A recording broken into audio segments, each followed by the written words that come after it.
guess you're right.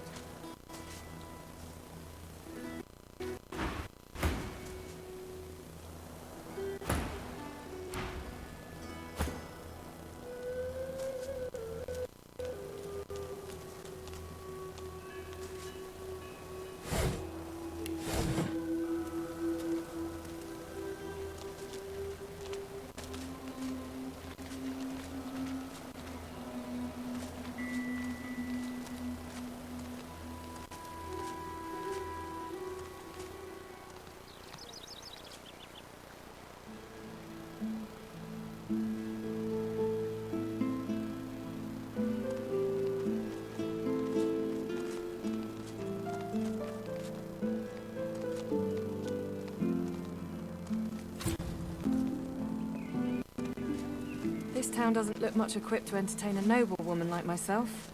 Pity.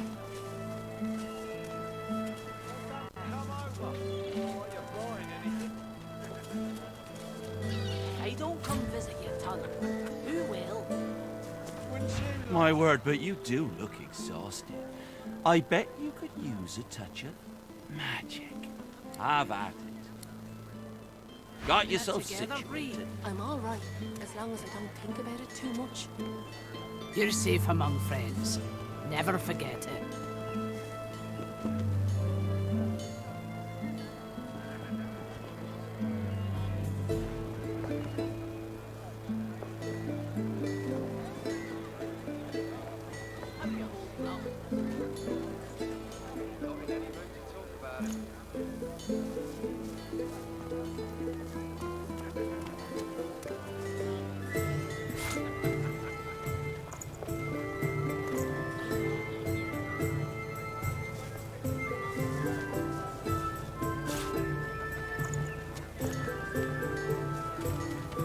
Your fish stinks of the void. What kind of rat would sell such filth? Keeping it together, Bree. I'm all right, as long as I don't think about it too much. Rest of this town. You're safe among friends. Well and good for you. Never with forget your it. rations.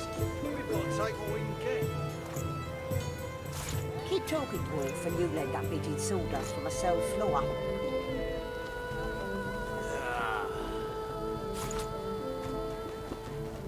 Keeping it together, Bree. I'm all right, as long as I don't think about it too much.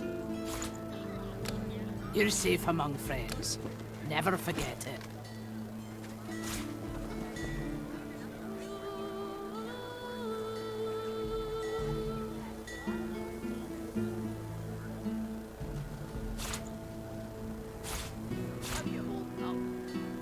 Not in any mood to talk about it.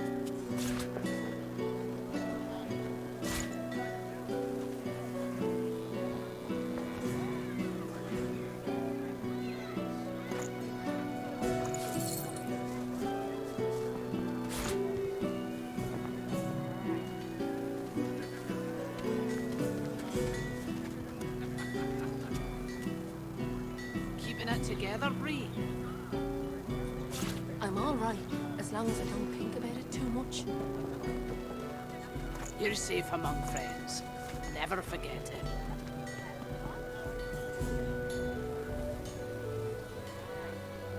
Have you anything that will protect against void wake? I can turn aside fire, cold and poison. But void walking? God knows what'd stop those beasts. Cold steel in the sea.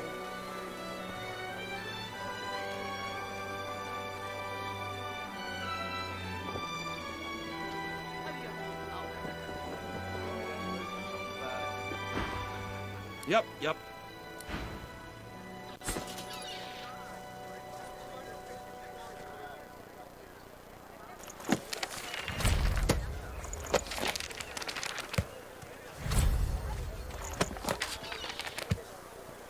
Not a call for the junk you sell, then? Junk? Why, I offer nothing less than the wisdom of the ancients. And Vapid fiction, along with a large helping of ham. Smells worse over here than a dozen rotten eggs dropped in a vat of vinegar. Well, don't come over. It's not like you're buying anything. If I don't come visit your ton, who will? The dog lies there quietly, clearly in great pain. What are you looking at? I'm sick here. Get lost. Got a pain in the neck. I've got a bad pain in the neck. It flinches. A low, threatening growl builds within its throat. Under the collar, you find the sharpened points of metal rivets, gouging the poor dog's skin. The dog bares its teeth at you and growls. The dog gives you a long, hard stare, but does not bite you. Yet. The dog goes to bite your hand, and then realizes the pain is gone. Hey, I feel okay. Thanks. Think I'll wander off now. Here, before I go, what can I do to show my gratitude? Master did. Huh? Wait a minute. Master hurted me? Excuse me a minute. I'm gonna go now, but first I have a thing I need to do. He turns to his master. You bad man, you!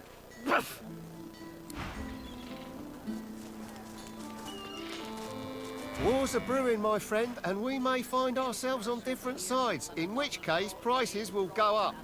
Buy now while you still can. Special prices for you while we're still friends. War is hell, my friend, but it's very good for business. Good luck to you.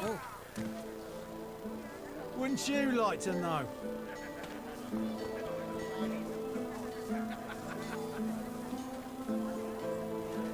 Keeping it together, Reed.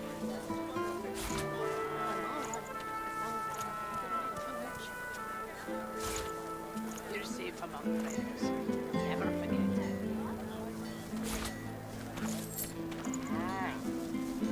Hear ye! Hear ye! Bishop Alexander was slain by Seegers. Culprits still at large.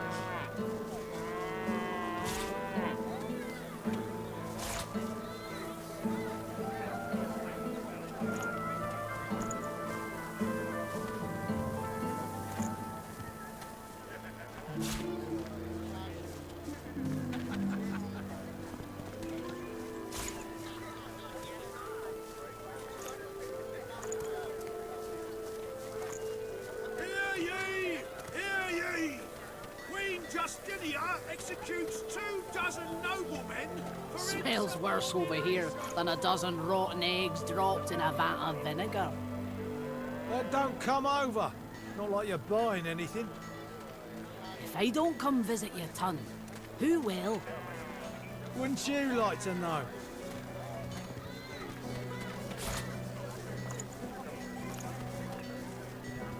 Keeping it together, Reed. I'm all right. Hear ye! You're safe among friends. Never forget it. Order to march against the ancient empire!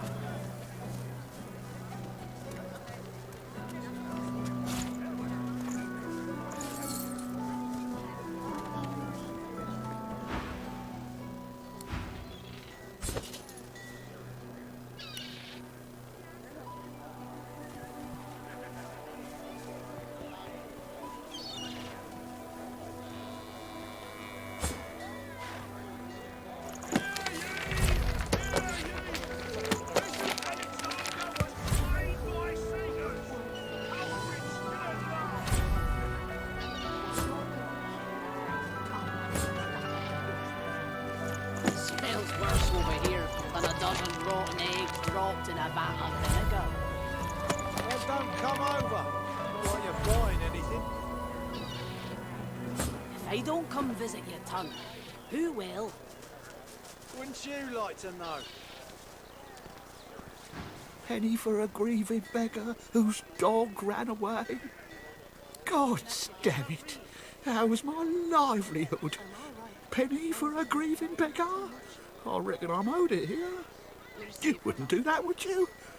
Oh, yes. You would do that, wouldn't you?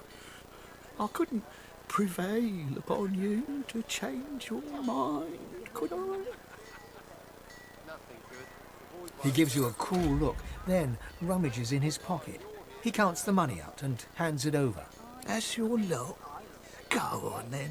Get lost, you freeloader. I'm working here. Divine order to march against the ancient empire!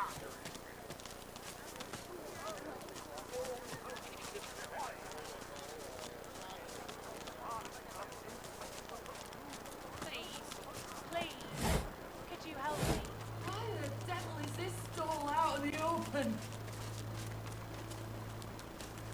Oh, please, Lucian, spare me!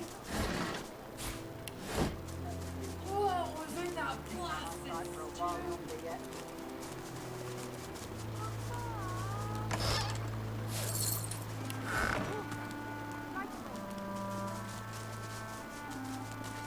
Come on, can't I go play with the others? No can do, Chickadee. You're not leaving my side for a while longer yet.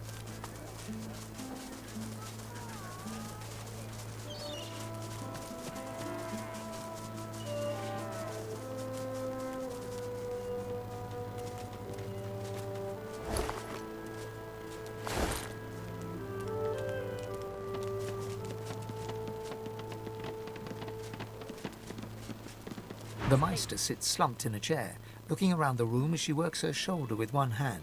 It looks like it was dislocated by the gallows. Damnable red cloak baboons ransacking my wardrobes, as if I would keep ancient valuable secrets in a pile with my unmentionables. She takes a deep breath, and with a twist, a click, and a screech of pain, she shoves her shoulder back into its socket. I swear by the seven, if we did not have more important matters to attend to. Reaching across the table, she pulls a bowl of hot water towards her and fishes some bandages, a needle and thread out of a box. She slowly starts to tend to her wounds. At least the barbarians were unable to club their way into my vault, so everything you need should be safe. Apparently I had a claw in murdering their darling divine-in-waiting Alexander. The Meister wrenches the bandage, pulling the fabric tight against her wound.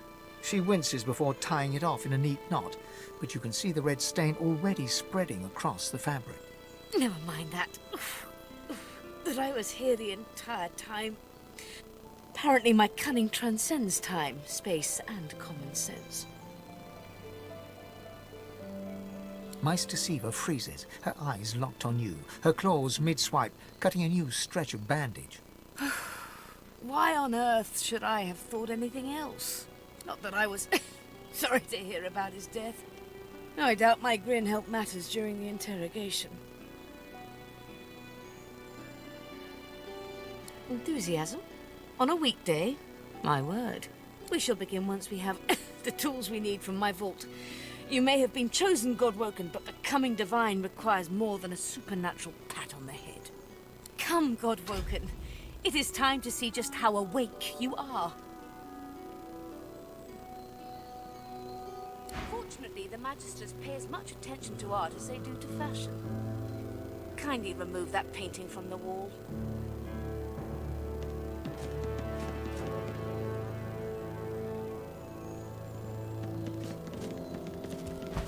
I pray my instructions will not be too technical for you. Your talent for following push the button. A stone door lies flush with the floorboards. Etched whorls in the granite frame a delicate rotary dial. Gleaming under the dim light, the metallic dial almost seems to wink at you. Taking your time, you carefully enter the combination. The metallic sounds of the tumblers falling within the mechanism let you know you entered the code correctly. Excellent. Follow me. Your time is at hand, God-woken.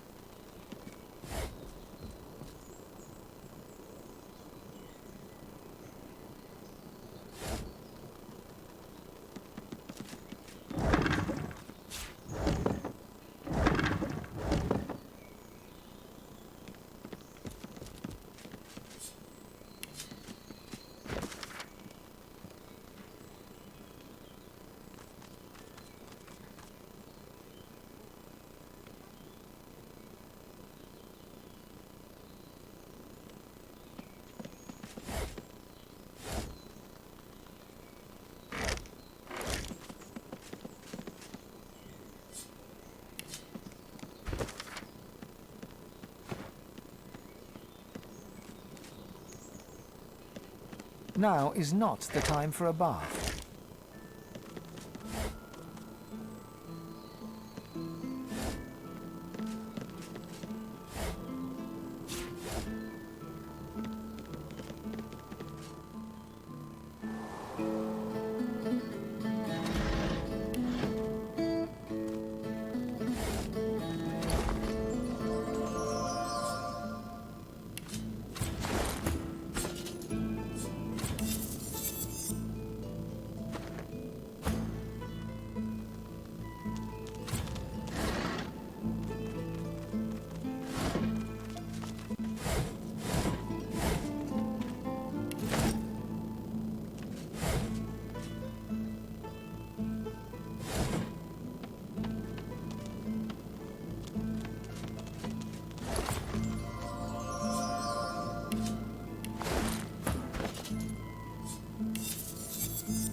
Ancient runes, weird contraptions.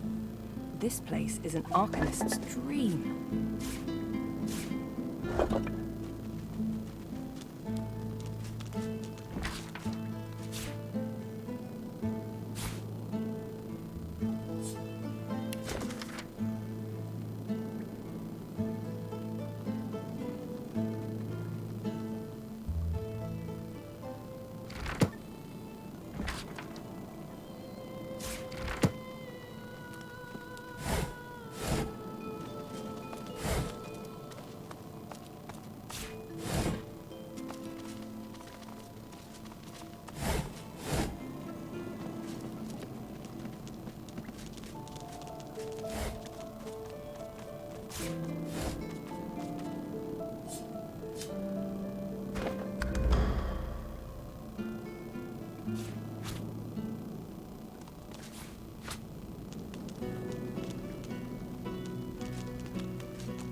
The Meister is examining her wounds, prodding at this, wincing at that. Her face seems grim as she turns to you. Do you know what it means to have the power of the divine, Godwoken?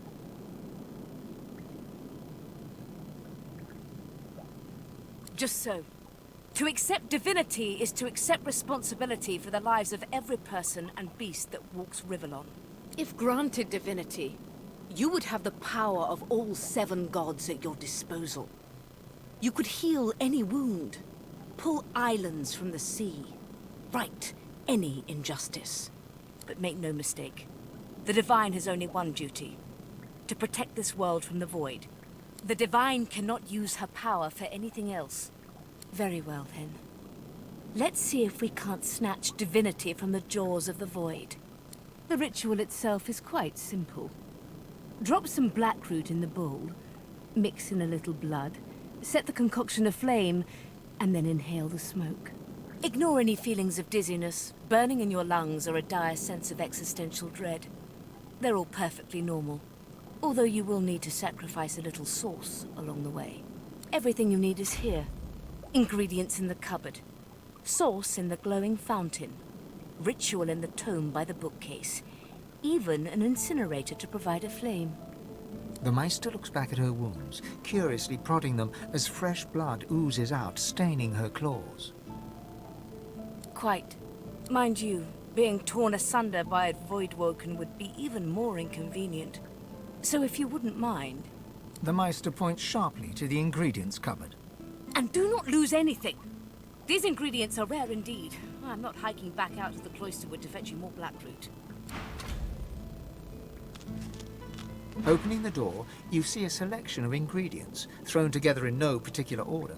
After a quick rummage, you spot the blackroot, nestled between the grated dragon's tongue and drudene oil. You gather up the blackroot, obsidian lance, and ancient bowl, and kick the door of the cupboard closed.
suck the smoke deep... As you suck the smoke...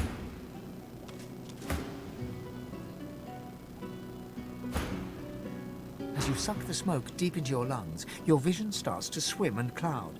There is an intense pounding in your head, and you can feel the world fading. As the world fades away, you lose all sense of being grounded. You reach out, but you could feel yourself falling slowly, sinking into the depths of your own soul.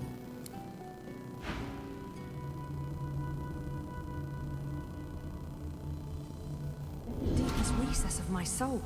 But it looks like the Hall of Echoes. As the world fades away, you lose all... As the world fades away... As the world fades away...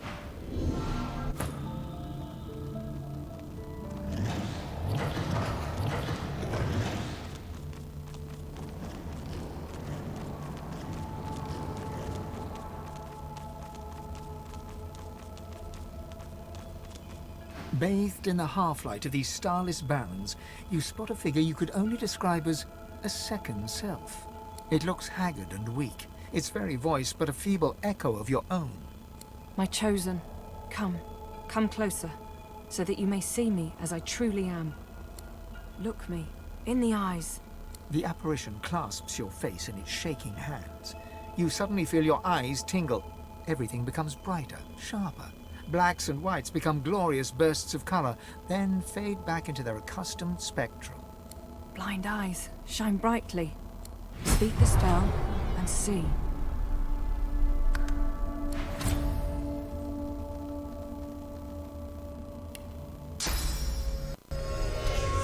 Gone is the strange mirror image of yourself. Before you stands the goddess Solstice in all her spectral glory. You know me now, don't you? I saved you from drowning. I blessed you, made you powerful. And now I've come to seek some power in return. Your god-woken soul is my last refuge, my last bastion. May as well make the best of what you have to offer. Solstice nourishes herself from the source that abounds in your presence. You feel it deep down inside yourself. Ah, yes. Just what I needed. I tell you, dying just doesn't become a god. The void itself is hunting down the gods, leeching us in ways we never thought possible. Droplet by droplet, we are being drained. We're battling for our very survival. It's a battle we're losing, and should we truly lose, all will be cast into oblivion. Well, sort of. But by all means, let that be a motivator, not a cause for concern. You must realize that our fates are now as one, just as our souls are now as one. We are I. Together we are a force to be reckoned with. But if we seek to survive the onslaught of the void, we stand no chance unless we become vastly more powerful than we are now. That means there is but one place we can go. The Well of Ascension. It most certainly will be. The Well of Ascension is a lake, a pool of pure source, in which the powers of the Seven lie united. We gave them up freely to create the first divine. Each of us donated half of that which makes us gods. To bathe in the lake is to become our chosen. That is where the road to divinity leads. And you must be the first to reach it at all costs. I know. Or did you think I chose you for those pretty eyes alone? One must never enter into any endeavor, though, without realizing the stakes. The void is stronger than ever. A new divine won't be enough. You need to go to the Well of Ascension. Not to bathe in the source of the Seven, but to take it. All of it. Only she who claims everything will be everything. The Void's doom, this world's liberator. It's very simple, really. They will either bow to you or be undone. But of course, that is what they are saying to their own god Woken as we speak. We both know they won't bow, just like we both know you will never bow to them. Only one can become a god strong enough to safeguard our world. One at the expense of all others. So make no mistake, my champion. Chances are the road to divinity will be paved with dead gods. Their blood on your murderous hands. But don't let that dismay you. For these sins will be washed clean by the knowledge you committed them to save all of existence. To save your kin and your loved ones and the world they live in. They will be at your mercy, which is vastly preferable to you being at theirs. Wouldn't you agree? So fret not, but revel in the promise of the lake. I will lead you there when you're ready, when you've become a true master of the Source and speak the language of creation itself. Our journey will be fraught with peril. It is a pilgrimage of challenges that will require you to command Source like only a God-Woken can, and wield its most powerful spells. Laughter rolls and echoes into infinity. Perhaps. But what is a pilgrimage after all, if not a journey of atonement in search of enlightenment? Focus not on death and irony, my chosen. On life and ascension instead. We are I now. The spells you need to know I will teach you when you are ready. But first you must learn to channel the Source in greater volumes. That is why you need to seek masters of the Source. You must make them teach you, so that you may become a master in turn. So, return to Rivellon, and seek out these sages where they dwell. Convince them to share with you their deep-seated bond with the Source. Once you have, you may return to me here. Something that'll make you understand that for a god, there is precious little difference between the living and the dead. Source is. It is a constant, a subject of neither time nor transience. All of life is Source, and in Source it is. Immortally so. You have the vision of a god now. Eyes that can see spirits, the souls of the dead, made manifest in Source. Speak the spell during your peregrinations, and you will see them. Where the dead lie, the dead linger. And so much more. But I'm no longer who I once was, bound to you as I've become. I will teach you what I can, but the knowledge that will expand the bounds of your soul, that you'll have to hunt for yourself. Best of luck, my champion.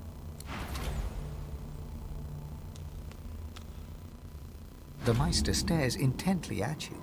Her eyes are tired and bruised, but determined.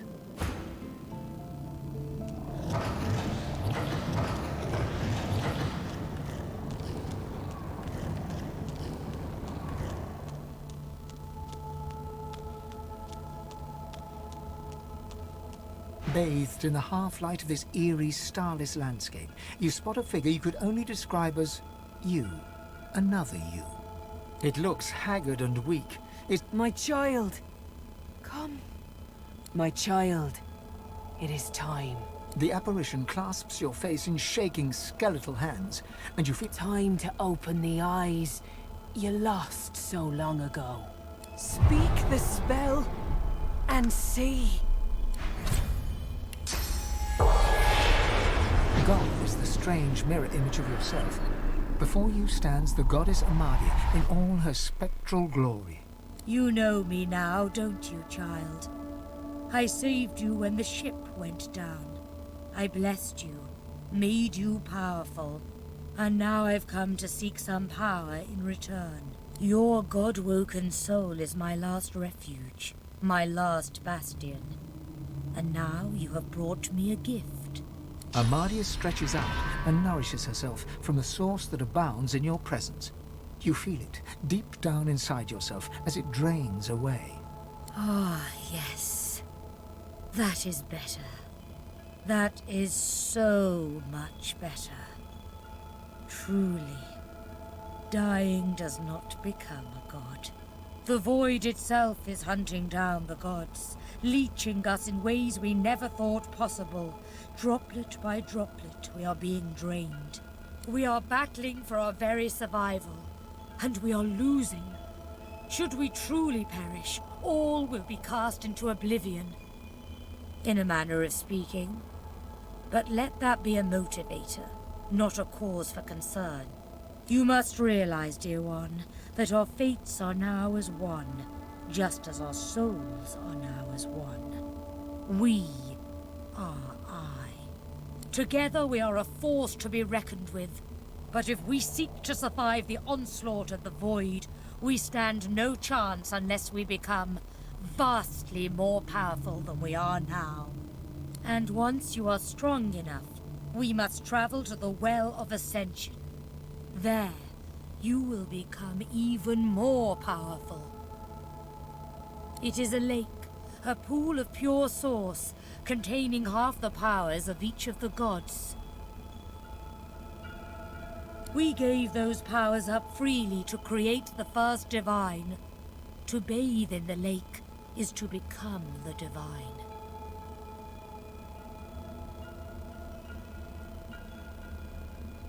That is where the road to Divinity leads, and you must be the first to reach it, no matter what the cost. I know, sweet child. Do you think I chose you for that fine bone structure alone? It is important you realize how high the stakes are. The void has never been this strong. A new divine won't be enough. You need to go to the Well of Ascension, not to bathe in its powers, but to take them. All of them. Only she who claims everything will be everything. The void's doom, this world's liberator. It is simplicity itself. They will bow to you, or be undone. Of course, the others are saying the same to their mortal God-woken as we speak. But there can be only one. So make no mistake, dear one. The road to divinity may well be paved with dead gods, their blood staining your ivory hands. But do not let that dismay you. You will save all of existence. You will save your kin and your loved ones, and all the rest of the mortal world. And you will become a god. They will be at your mercy, which is vastly preferable to you being at theirs, wouldn't you agree? So fret not, but revel in the promise of the lake. I will lead you there when you are ready, when you have become a true master of the source and speak the language of creation itself. Our journey will be fraught with peril.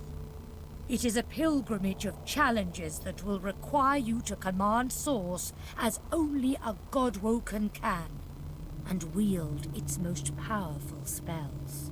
Laughter rolls and echoes into infinity. Perhaps. But what is a pilgrimage if not a journey of atonement in search of enlightenment? And what could be more important than enlightenment in this dark, void-struck world? Focus not on death and irony, my child, but on life, ascension, and us. We are I now. The spells you need to know I will teach you when you are ready. But first you must learn to channel the source in greater volumes. That is why you need to seek masters of the source. You must make them teach you, so that you may become a master in turn. So return to Rivellon and seek out these sages where they dwell. Convince them to share with you their deep-seated bond with the source. Once you have, return to me here. Something that will make you understand that for a god, there is precious little difference between the living and the dead. Source is. It is a constant, a subject of neither time nor transience. All of life is Source, and in Source it is, immortally so. You have the vision of a god now, sight that can see spirits. The souls of the dead made manifest in Source. Speak the spell during your peregrinations, and you will see them. Where the dead lie, the dead linger. Alas, I am no longer who I once was, bound to you as I've become. I will teach you what I can, but the links that will expand the bounds of your soul, those are connections I cannot make for you. Good luck, dear child. Make me proud.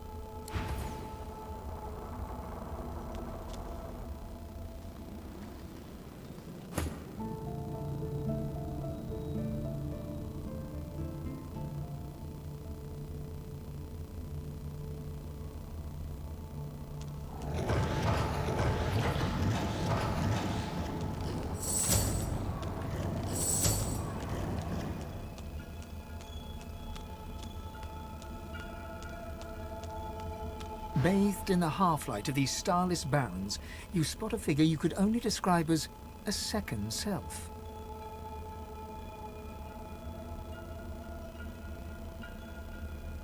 It looks haggard and... My chosen. Come, look me. The apparition blind eyes. Speak the spell, and see... God's the strange... You know me now. Your god woke... It's all stizzle. Ah, yes. The void itself is hunting down the gods, leeching us in ways we never thought possible. We're battling for our very... Well, you must... Together we are... That means there is but one place. It is a lake. A pool of pure source, in which the powers of the seven lie united. We gave them up freely to create... That is where the road to divinity... It was a time of selflessness and sacrifice, in the face of our old enemy. It was an act of heroism, and a dreadful mistake to boot, which we must rectify.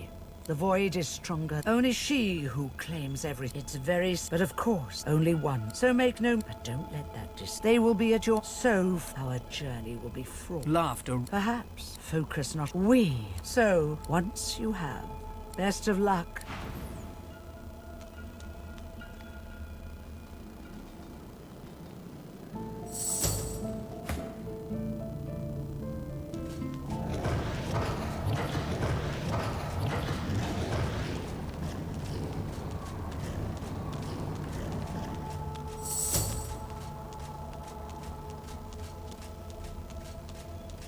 Bathed in... It looks... My chosen.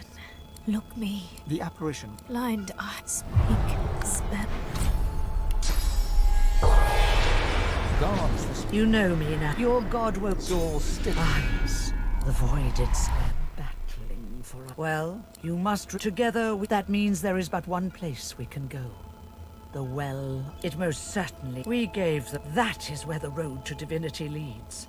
And you must... I know. One must never... The void is... Only she who claims... It's very... But of course, only one. So make no mistake. But don't let that dismay you. They will be at your... So our journey will be... Laughter. Perhaps. Focus not... We. So, once you have... Best of luck.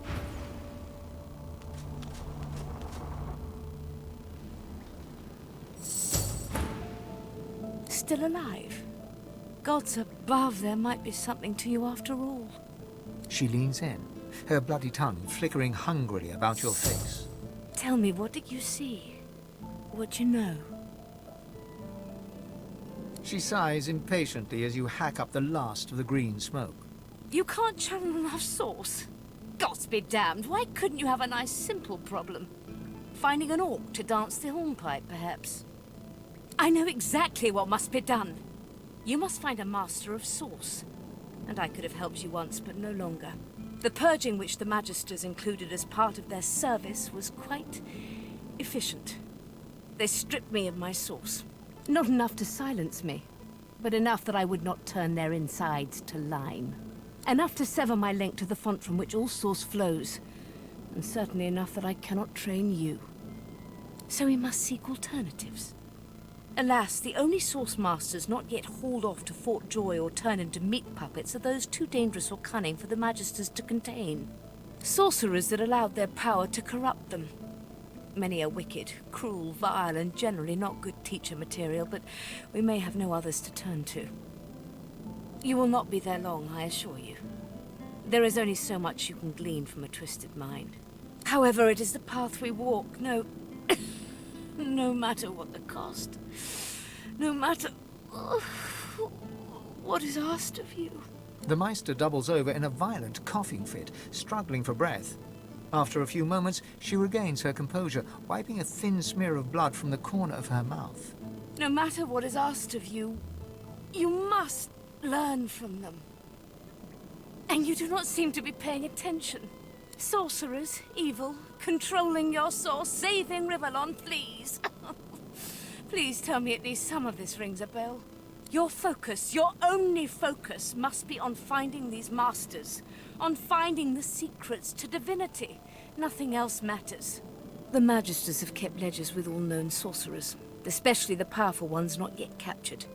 They would be an invaluable resource, but do be careful not to get caught. I was their guest for a time, and I promise you the gallows was the most comfortable part of the experience. And if their barracks turns out to be as empty as their skulls, just try to keep an ear to the ground. There may still be powerful sorcerers hiding in these lands. As she speaks, one of her wounds reopens, a dark red stain spreading across her tunic. She hisses in frustration and starts to bind the gash. I wish there was more I could do, but in this condition, I would be more a hindrance than a boon. Godspeed, and remember, do whatever it takes.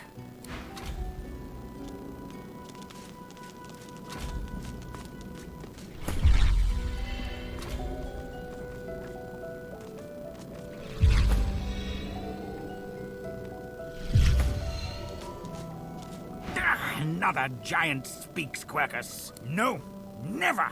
I will pay it no notice. One of its troop has an air of nobility about it, but this one... Ugh.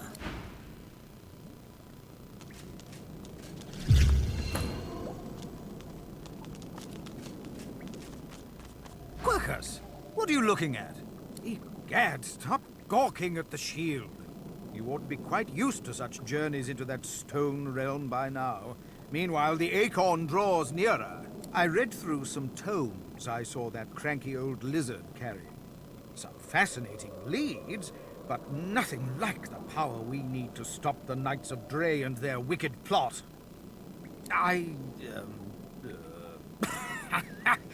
Our gargantuan friend is easily impressed. Wait until it learns that I'm a knight, a scholar, and a wizard capable of saving the world. No, of course it knows that already, Quercus. Yes, I'm aware it's the entire basis of our partnership. No, I most certainly do not feel the need to return the compliment. I owe our shield my life several times over. I hardly need to grovel and thank it each time. I'm sure it knows I appreciate it. Now, if you're quite finished ogling your favorite long-legged scratching post, we need to get on and save the world already. A man's spirit stands before you, clad in scholarly dress. When your eyes meet, he staggers back, terrified. Who has taken my books? My notes? They were here just a moment ago. Everything was peaceful again. Sweet Armadia, why do you test your chronicler so, haunting me with spirits? Am I cursed? Has the goddess turned her back on me? The chronicler shudders, looking sick to his stomach. Again. This again. I sleep, then I wake, and another piece of the world is gone. When we were in Reaper's Eye, when I saw those tomes and scrolls, I was myself again. For a moment, I was alive. But the vision always fades. I'm just a remnant of the Empress's ambition. Why can't I escape? Why is there never a way out? I don't have a choice. You're the one wearing those gauntlets, dragging me around this way and that. I cannot do anything to prevent it. We are bound together. Me? I archived Rivellon's history. I used ink to immortalize greatness on the page. A lizard empress sought my services. She needed an ancient design restored from a damaged text. She told me the design was brilliant. When the armor was forged, the empress showed it to me, and She trapped me inside. Consumed me. If it wasn't for me, the armor wouldn't exist at all. This... Oh, this is my fault. If I knew the way, I'd shout until every god heard me. But I have no idea. I simply want this to end. The chronicler puts his head in his hands, collapsing in silent defeat.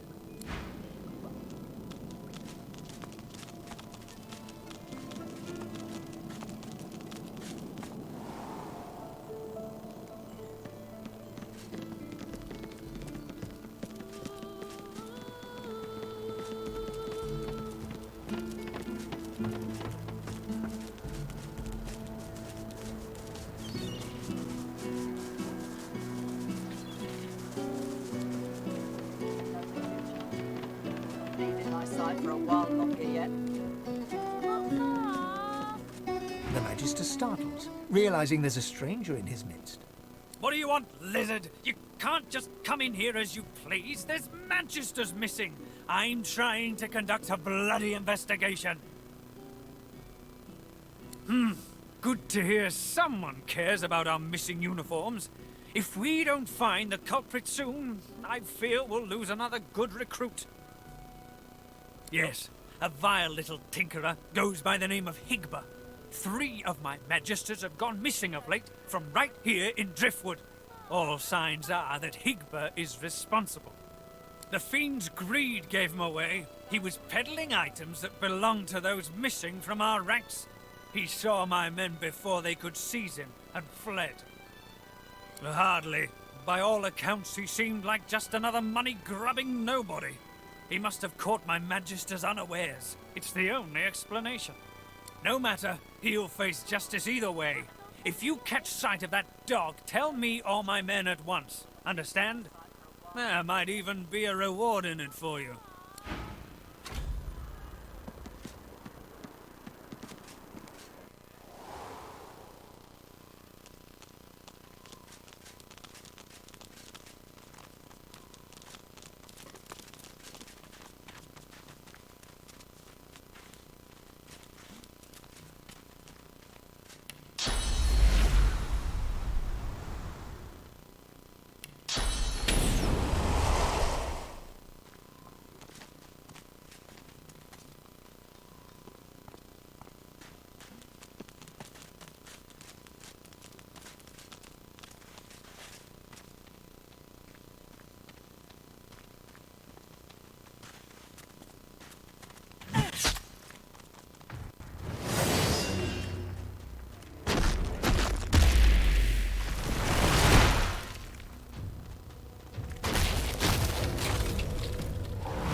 Wilson, my inkwell is dry. Fetch me some Right more. away.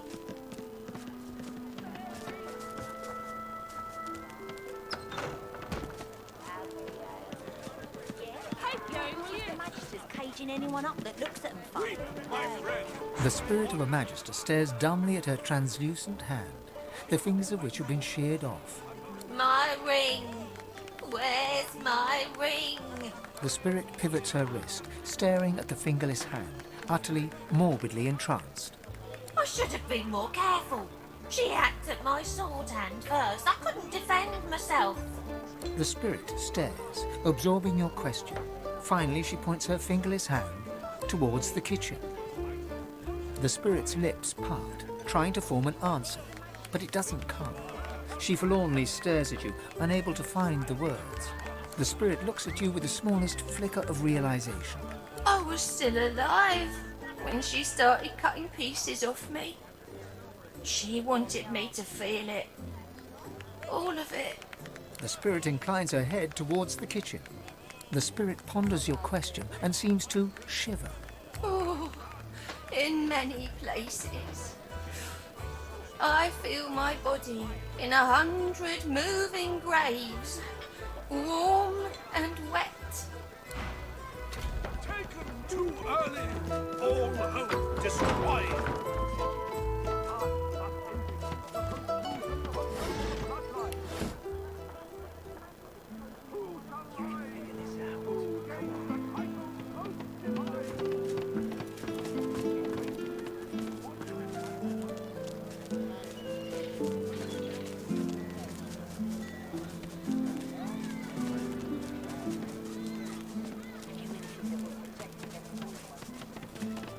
You two, Julian, show 'em how it's done, man. Go on, you mute sacks of flesh. Put your backs into it. I'll not lose another day to the tide. The Lord Dread awaits. Its sails billow with Dallas's breath. I'll... The Magister stops, barking orders. He sniffs the air like a predator, turns to face you, the wolf eyeing the deer. You do not get to make that decision. That decision is mine. A good day? Let's talk about a good day. Tell me, have you ever been strung up by the hands? Your body swinging like a bell's clapper as your bones are being broken with cast iron rods?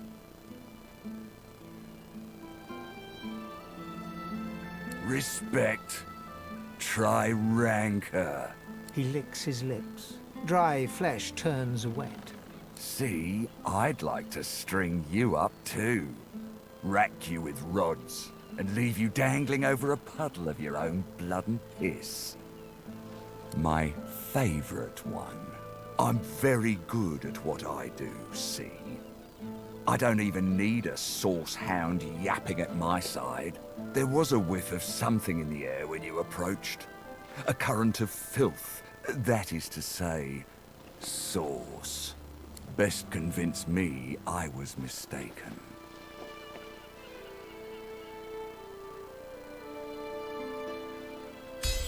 He leans in closer and sniffs the air once more. Interesting. So I was mistaken. Must have been ambition I smelt on you, not the magic that dare not speak its name. Very well. In that case, we'll forego the gallows and turn straight to the hunt. No doubt a trustee of Dallas is champing at the bit to see some action. Seems peaceful here, doesn't it? A quiet day in a quiet town. One wouldn't think these drifting woods toss on dwarf-troubled waters, but they do. Consider for a moment the dwarf. What is he? A mule? A beast of burden? But some defy that role. There are rats among them, dancing to their rat queen's tune. I've need of a rat catcher. Of course, I must depart post-haste, but Julian here will stay behind and be a good little parrot. Ask and he will answer. Stay behind? But I've my orders. Same as you. Dallas. Like I said, Julian is staying. And with that, I must be off. No hard feelings about the death threats, of course. How about we part shaking hands instead of stringing them up? How very heartwarming. One last thing. The Magisters here are diligent men and women. A stranger like you may run into troubles with them.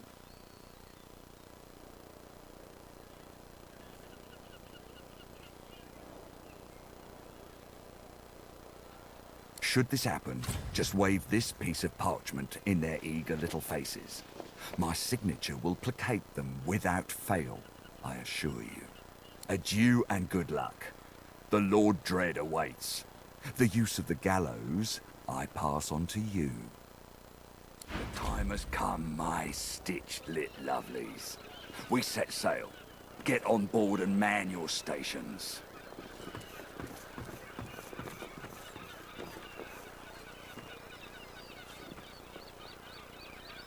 The Magister is rubbing the dirt off his robes, none the worse for wear, apparently, from the blast of magic that knocked him off his feet. You, the so-called friend of Dallas. I'd be whining and dining aboard the Lord Dread if it weren't for you. Your meddling in Magister affairs had better be worth it. Yes, I am very much aware. Wasn't my damn head that hit the floor back there. Now answer me. Did you meet with a Magister caravan on your way into town? The hour's growing late and I'm beginning to worry something might have gone wrong. By the bishop's bones, you saw it! Out with it, woman! What happened?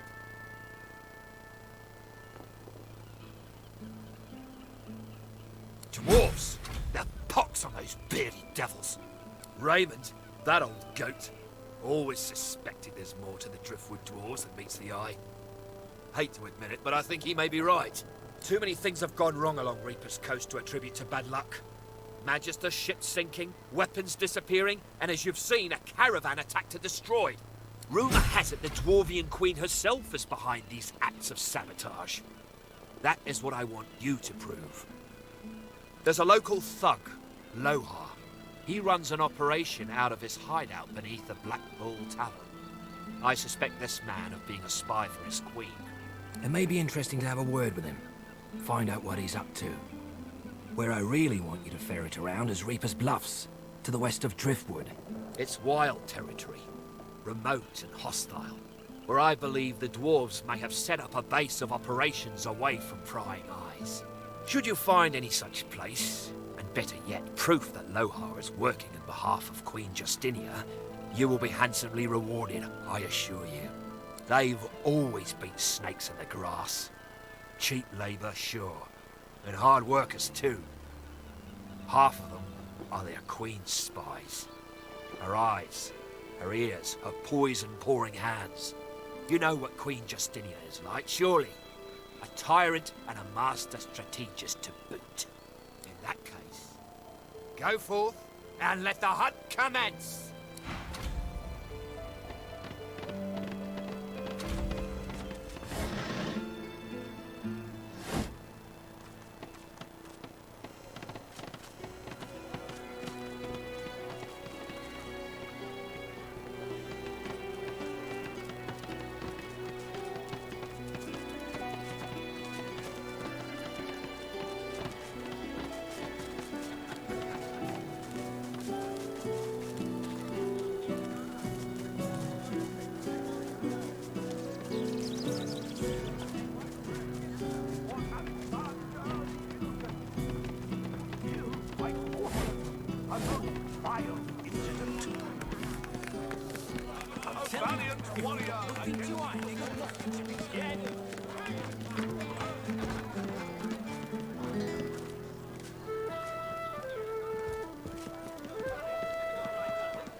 What's this?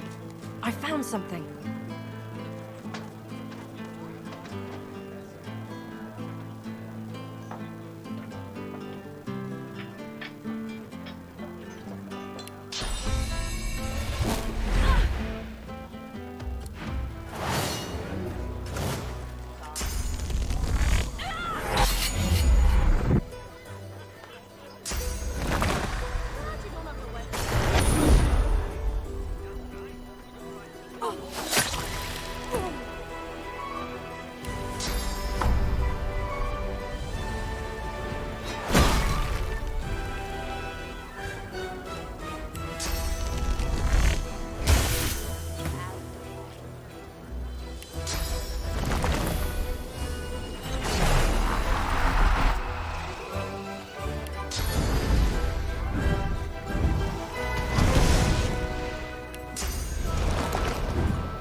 booking notes.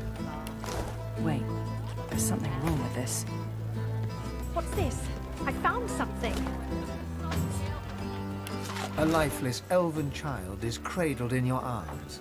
Your vision blurs with tears. You look away. To a raised valley below, tendrils of death fog dissipate, revealing a victorious Divine Order army advancing.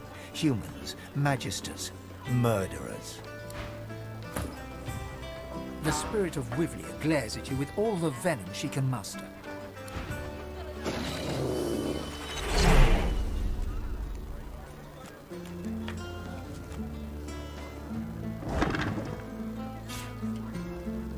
This ring, it bears the Magister seal, and there's blood on it.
For a while longer yet. The Magister's jaw is tightly clenched as he stares out of the window. He senses you. What? Well, do you know anything? The Magister snatches the note and peers at it. These names, they're the ones who went missing. And others. My name is on here. The cook's been reported dead. How did you get this? Never mind, I thought she was another victim, but these... She must have been the culprit. He shudders in disgust. And to think she was so near to us, to me, all this time. It seems I owe you my thanks. And a reward. He holds out a pouch of gold. You try to take it, but he doesn't yet relinquish his grasp. With his free hand, he wags a finger in your face. Keep this ugliness to yourself. I wouldn't want it thought that we Magisters can't solve our own problems without throwing gold about. He lets go of the pouch and turns away. Can't I go play with the others? Wait until headquarters hears of my success. Perhaps I'll be promoted. No more disappearances? No more deaths? It seems justice has been served well. The Magister takes the ring from you. This was a conduct award. I gave it to Magister Harrick myself. She showed great promise. He stoically nods his thanks and turns away from you. No more disappearances? Absolutely not! He's still a thief and likely a sorcerer as well. No, he'll face righteous Magister justice as soon as we find him.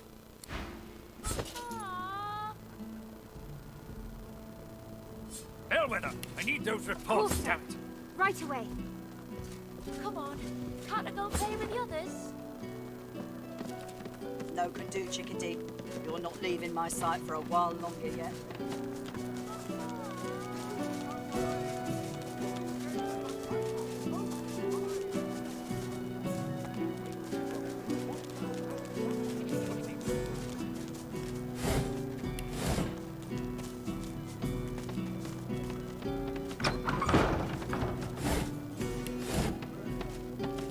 I don't care if we tear this place apart plank by plank. We will find him. You can't just charge in here and ransack my business.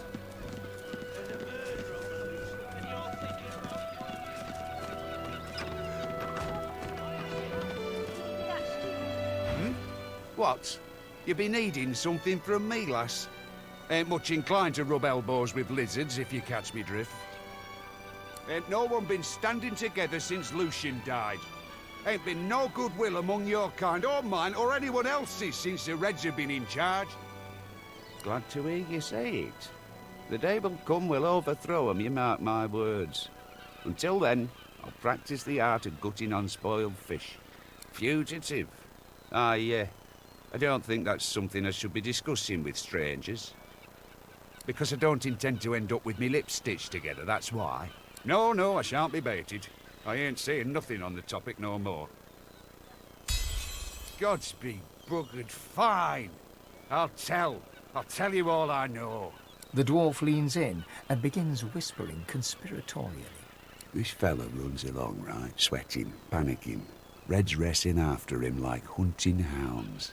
Hide in a barrel, you fool, I yelled. Then what do you know? He did. Problem is, he's still in there. Been hours.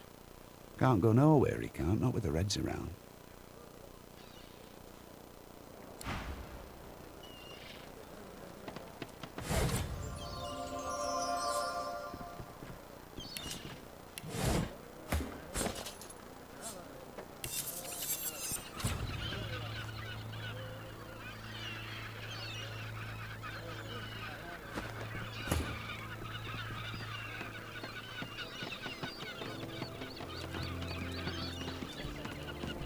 I'll call this place plank by plank. I'll find him.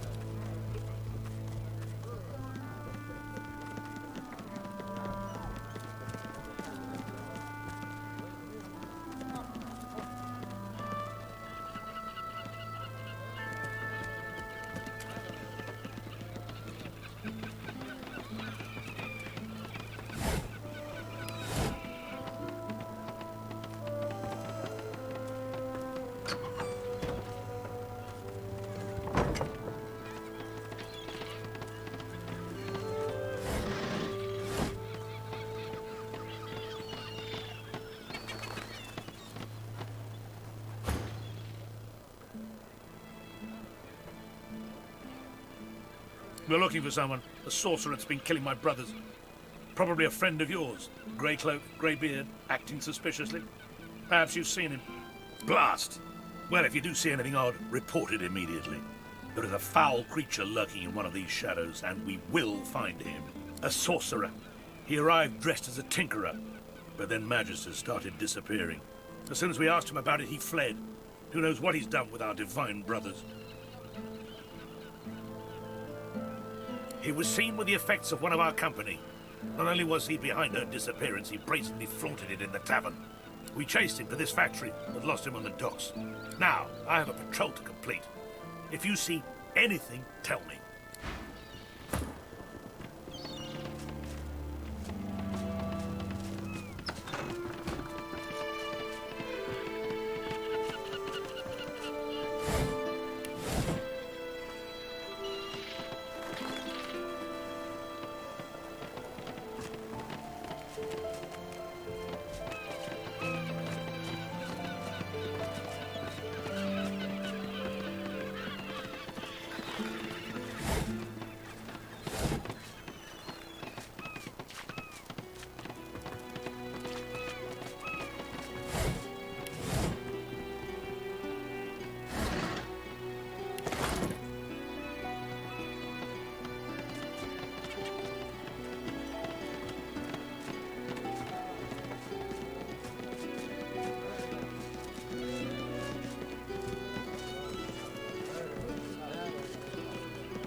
Get back to work.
Behind the containers, the fish in one of the barrels shifts slightly. Please, you have to help me. The Magisters have gone mad. I don't know what they're talking about. I've nothing to do with the missing Magisters. I'm just a tinkerer. I wouldn't hurt an imp. And now they want to execute me. Please, you have to help me. I have to get out. I just need to get out of Driftwood. I can't risk being seen. But if you can get out of town, I can escape to Arks. Please, I'll do anything. Just don't let them see me. Don't let them find me. Damn it, hurry up. I can feel the fish oozing everywhere. Okay. Go if you have to, but please be quick. If the Magisters even think that I'm here, well, we'll all be sorry.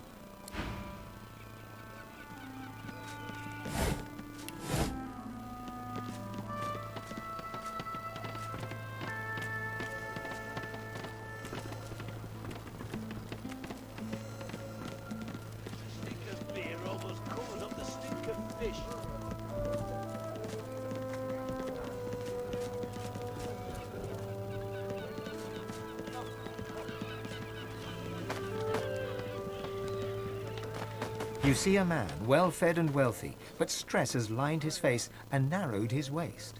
He tries to ignore your presence, fails. He sighs. See here, scale skin. I'm very busy. The factory is crawling with Magisters, and our shipments to Arks are held up. Time is money. Don't waste my money. What do you want? A murderer, or a sorcerer, or some other species of miscreant? Whichever it is, it has nothing to do with me, except that it's stopping me shipping my fish into Arks. Now, please. That's privileged information. I have a trade to protect.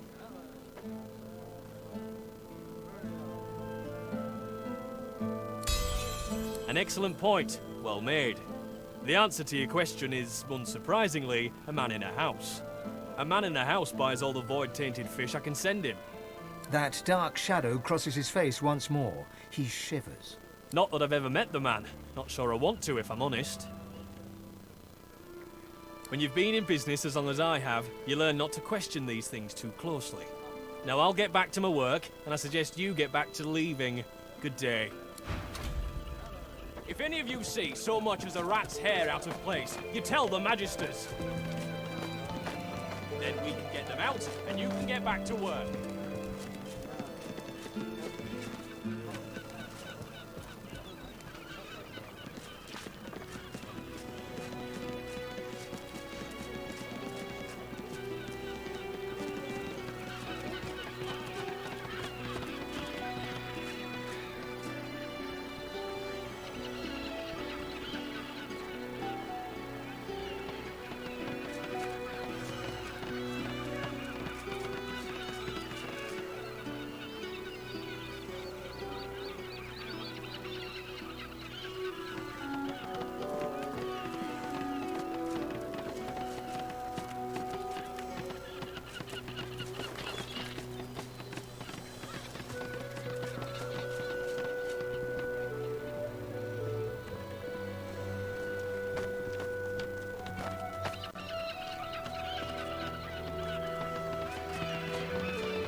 The dwarf reaches into a...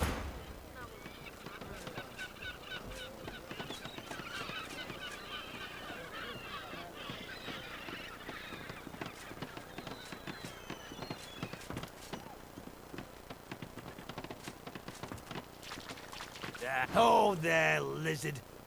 Reach for a weapon and I'll see you gutted, filleted and pickled. Now, I'm looking for someone. You might even know him. Grey cloak, grey beard, a satchel of books under one arm. Of course you haven't. Your kind would never rat out a sorcerer, would you? If I find you're hiding him from me, I'll cut off bits that won't grow back. If you see anything suspicious, report it immediately, skink. Understand? He's a sorcerer dressed as a tinkerer. Our brothers started vanishing as soon as the tramp arrived in town. He fled into this stinking shed, but we'll find him again. We'll have our justice. The Magister moves away to inspect a nearby pile of fish, but you can feel his eyes on you as you flex your claws.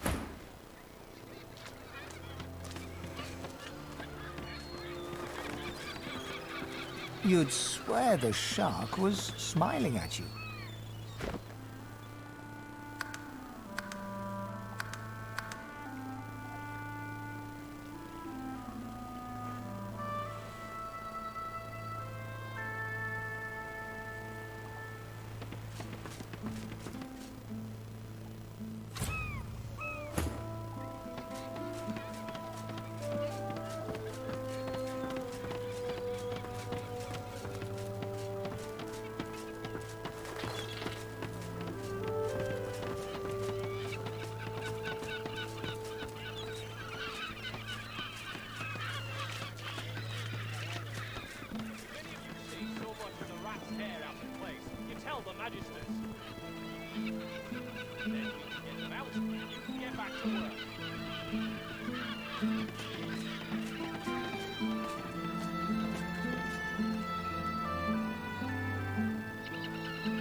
The dwarf looks you up and down, a scowl of repulsion on his face.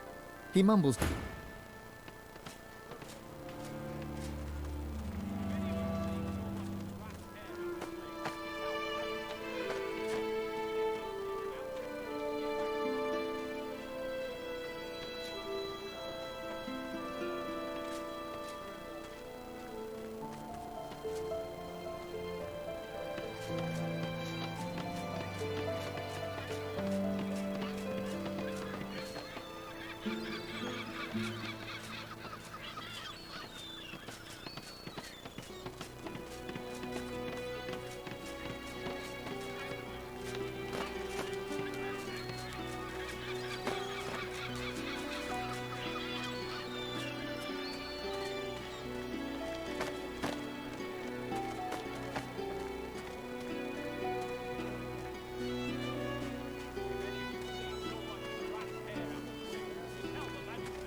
Still no sign.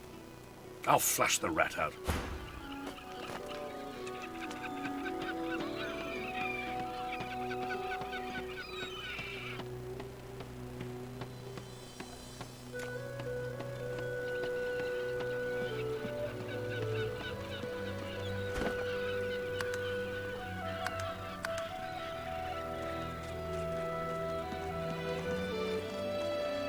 Hank? What news?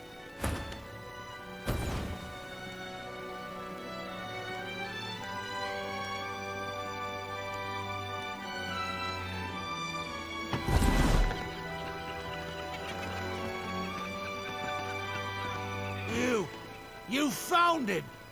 Excellent. Now, stand aside.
The innards fall to the floor, landing in a pool of dark bile. You'd expect fish to smell, but these reek.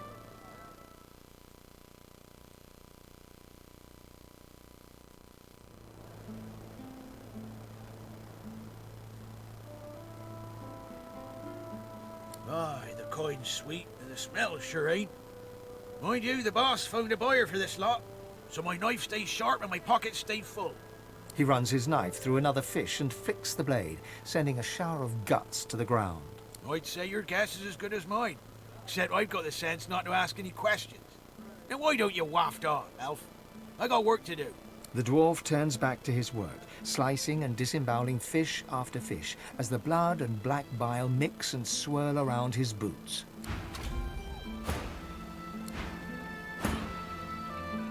Ain't no one been standing together since Lucian. Glad to hear you say it. So, report. Did you find anything? Blast! Well, if you do see anything odd, report it immediately. A sorcerer. As soon as we asked him about it, he fled. Who knows what he's done with our divine brothers?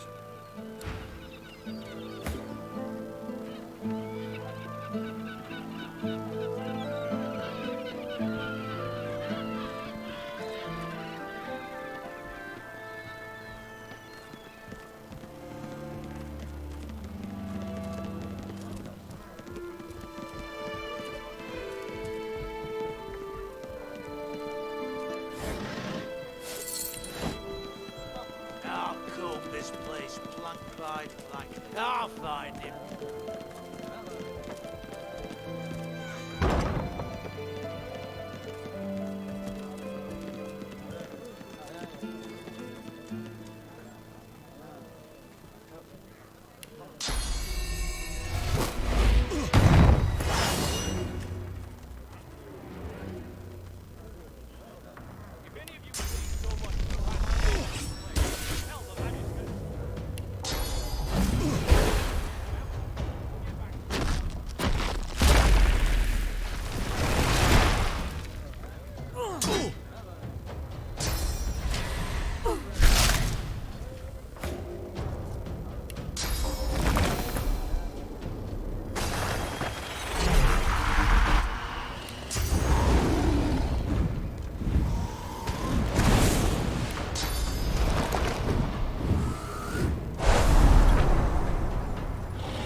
He could be anywhere.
much as a rat's hair out of place, you tell the Magisters.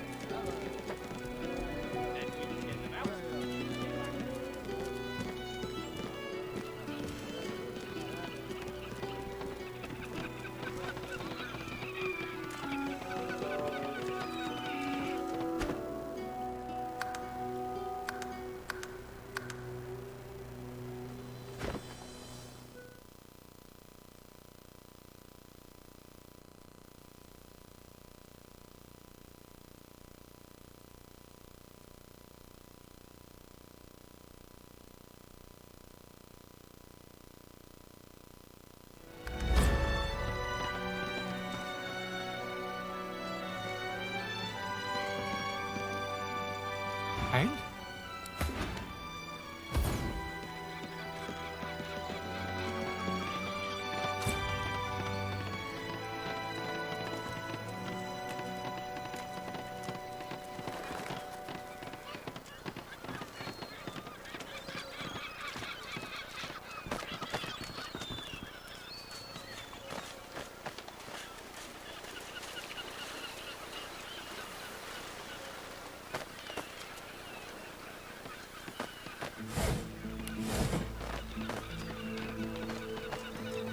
And? Probably safe. At last, I can breathe again. At last! I was sure I'd die in that wretched place. You have my thanks. If not for you, I probably would have been found, gutted, and salted. Please, I can't just let you walk away. Here, take this scroll as a gift. A damp, scale-covered roll of paper emerges from the barrel. In fact, that's what started all the trouble in the first place. The Magisters nearly lost their minds when they saw me with it. In the kitchens of the tavern, of all places. That cook had it. Offered it for a great price, too. I thought she was an idiot selling it so cheap. Then again, I'm the dolt who ended up in a barrel. But if she has Magister artifacts, she must be the one they're looking for. I swear, once I get to Arx, I'm going to have the bath of my life.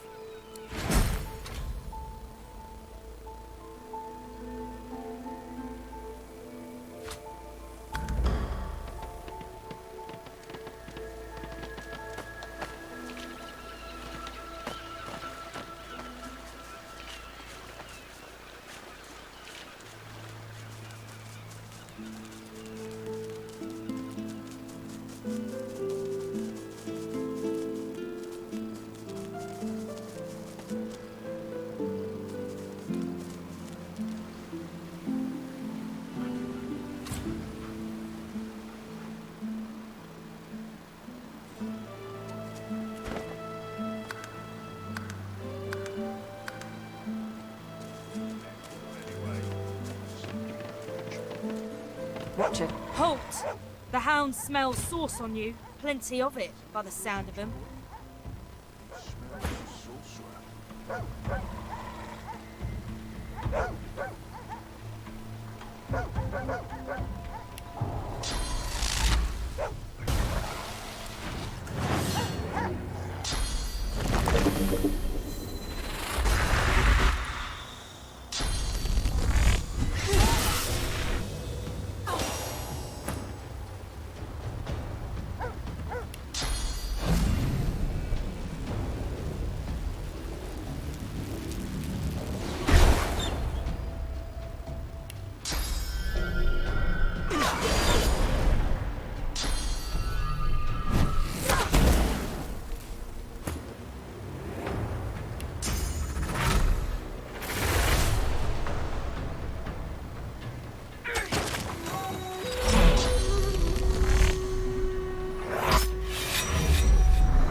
It's attacking!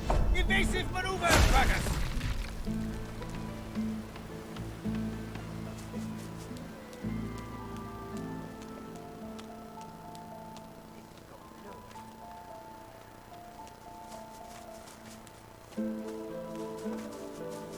I smell cabbages. There's sauce around here.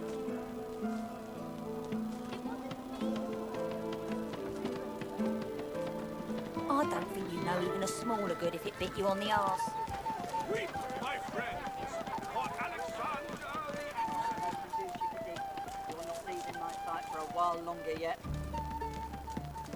But Mom!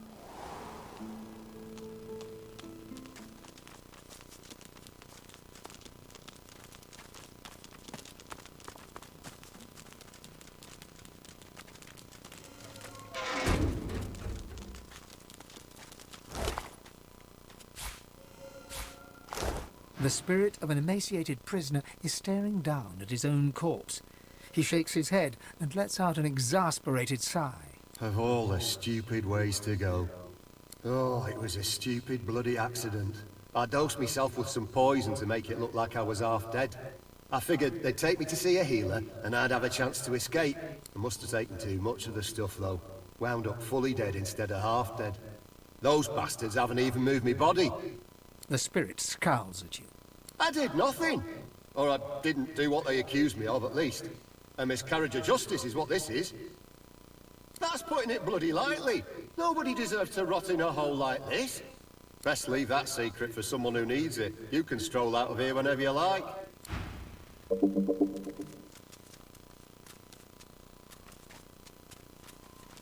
I spotted something.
What do you want?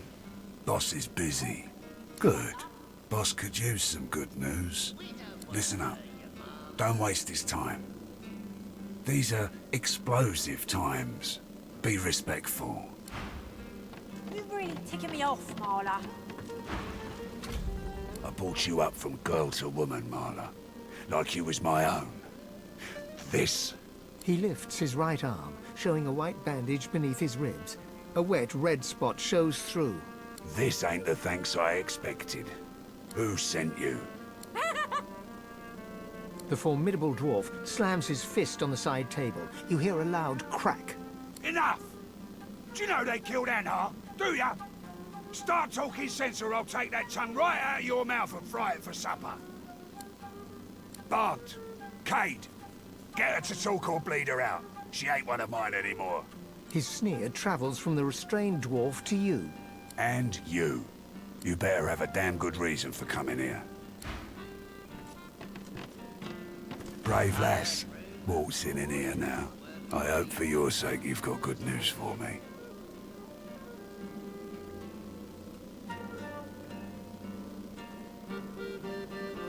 If you don't already know the answer to that, I reckon you don't have much to tell me.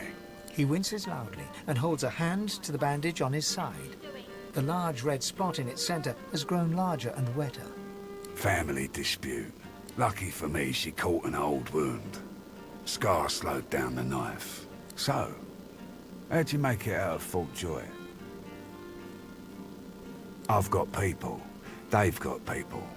People talk. The Magisters never shut up long enough to listen.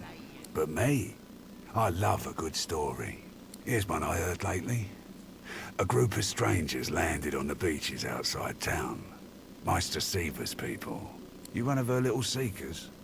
Chasing down Godwoken and begging them to save us all? So? What do you want? Ah, I should have guessed. I could help you. But last I heard you was working for the Magisters. Big shots at the boats. Now, why in the name of all that hurts would I help a worm like that?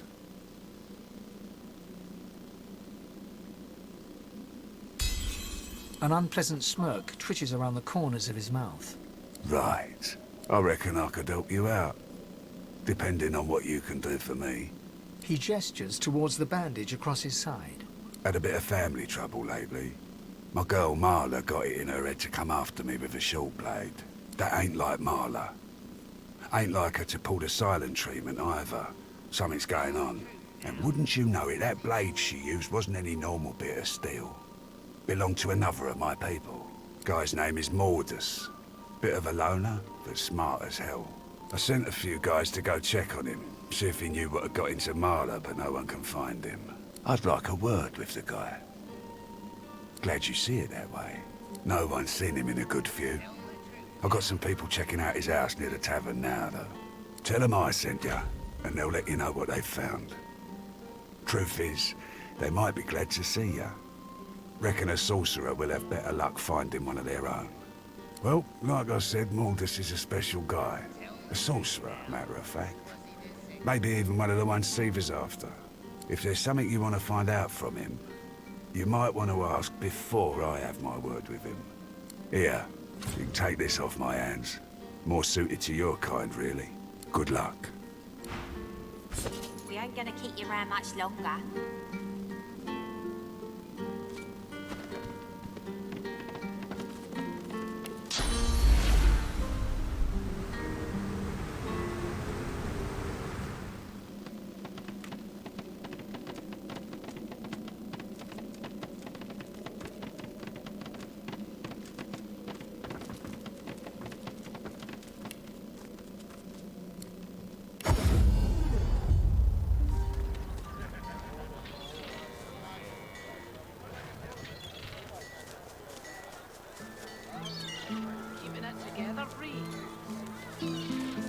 I'm all right, as long as I don't think about it too much.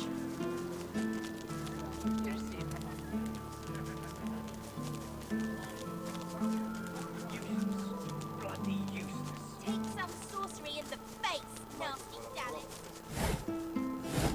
You're going on the boat, sorcerer. You can stay there with the dirty... Oh, this must be the place Lohar mentioned. It looks unassuming enough.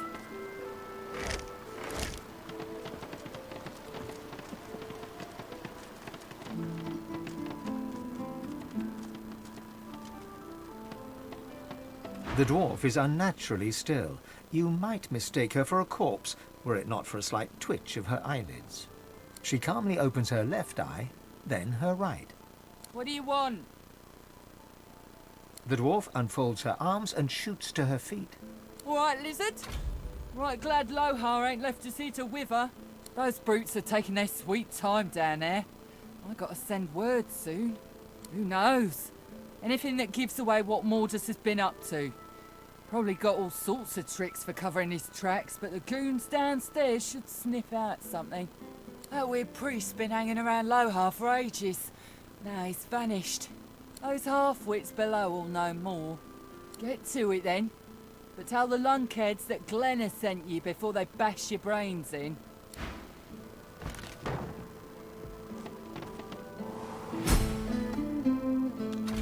Maybe if we had a crowbar. You think a crowbar would open this thing? Oh, What's you this? got rocks I found something.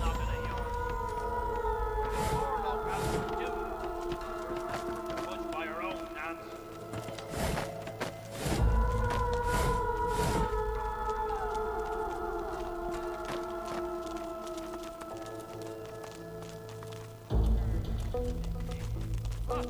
You got rocks knocking around that noggin of yours. We'd have more luck. There we go. Do. The door's opening. for us to push by our own damn. Duna's dagger dragon. You here to free us or kill us? The male dwarf expels 2 lungfuls of air and glances happily at his companion. We've only been fretting here for a few hours, but it's felt like days.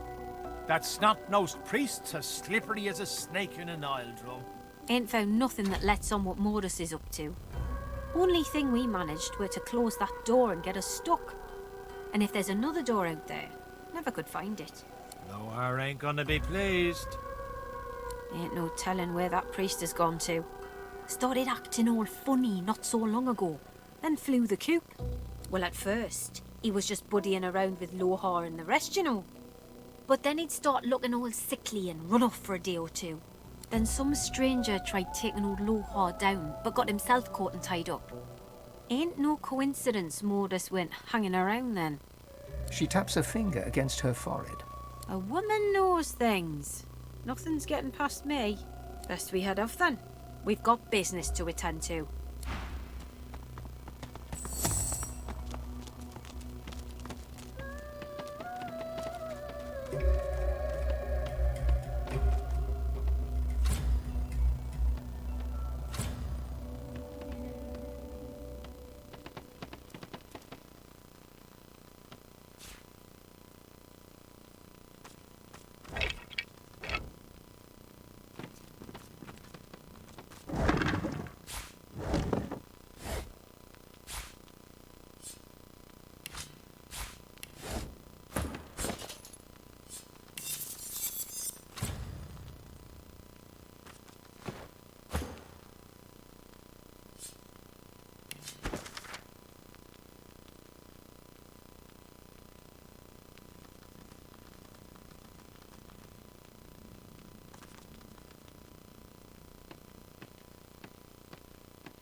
This won't do. If I can get stuck, then I can get unstuck.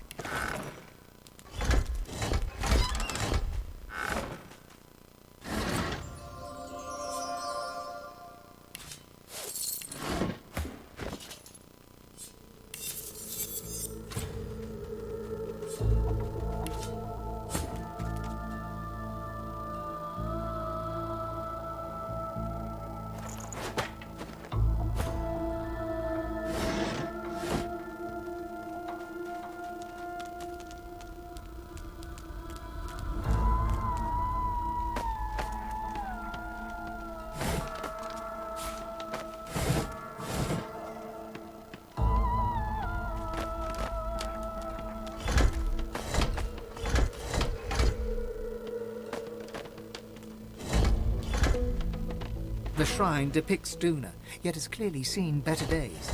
Scratches and fissures deface its exterior, and its eyes have been gouged hollow. The stone is cold against your palm. If this figure once held power, it has since been depleted.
Lohar will want to know of this.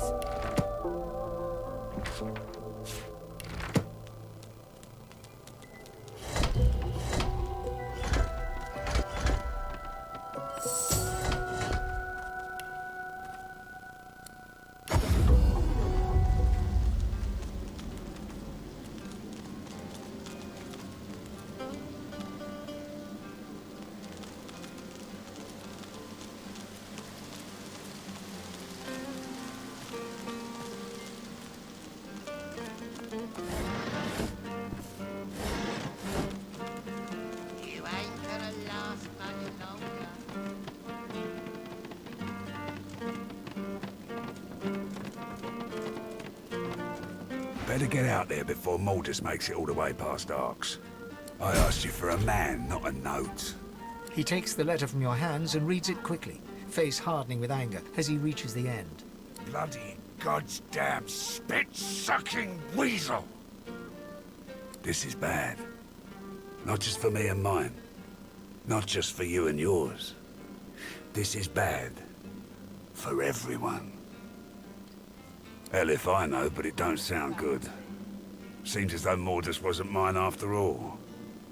Trouble is, I don't know whose he is.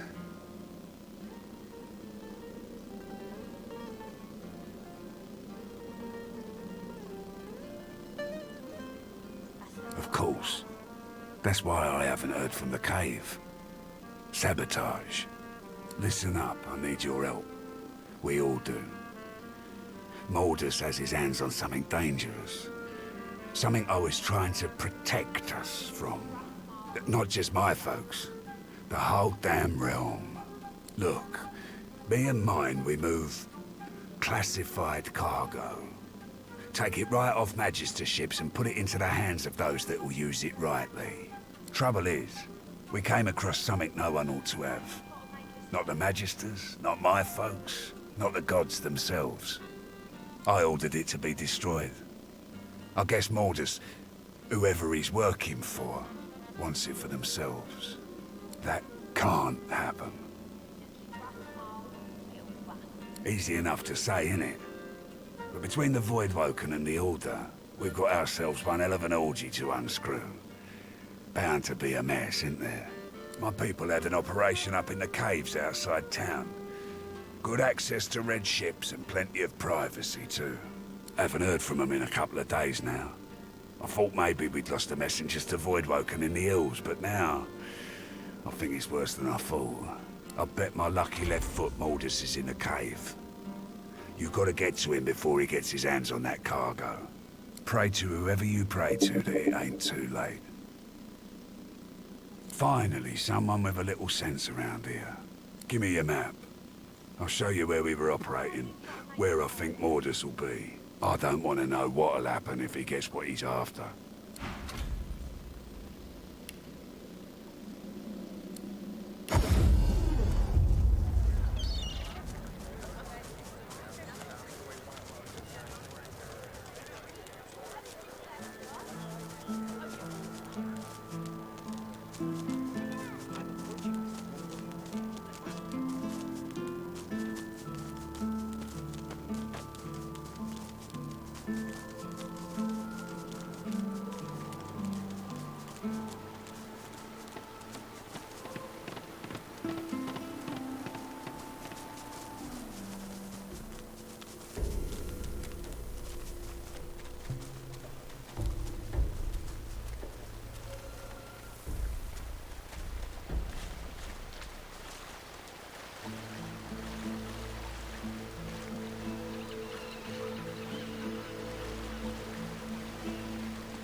A fisherman stares at the water, muttering to himself.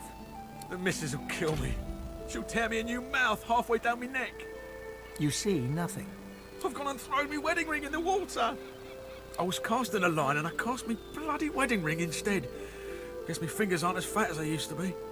I could do that, I could. But seeing as the ring has a bit of sauce to it, like as not, going in there will attract Voidwoken. All things equal, between an angry wife and Voidwoken, I'm leaning towards the wife.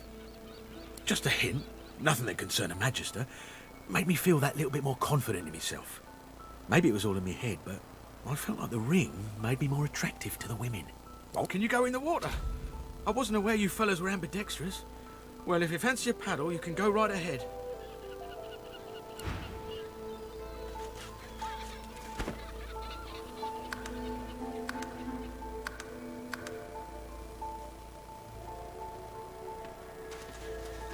I've spotted something.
horrified fisherman stares at the water, muttering to himself.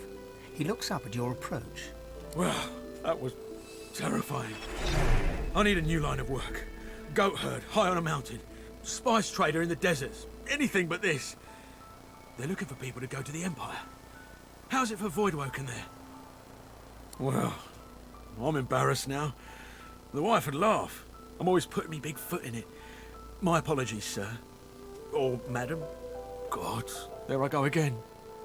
You found it! How wonderful! The wife will be thrilled. Or she would if she ever found out about this, which of course she won't. But I can't thank you enough. He slips the ring onto his finger, where it dangles loose. I feel better already. I need to fatten myself up again so I don't lose it a second time. Can't be relying on the kindness of strangers to dig me out. The very best to you. I wish you well.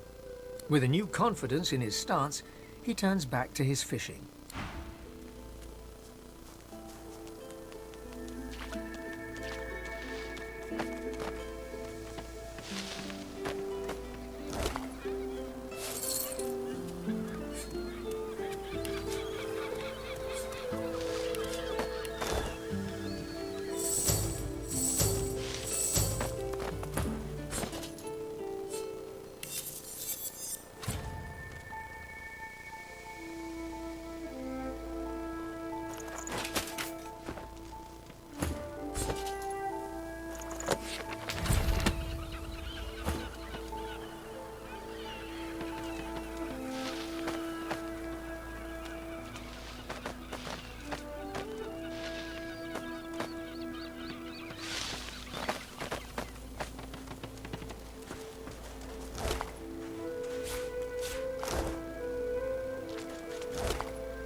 Stop your play acting, you smelly sorcerer.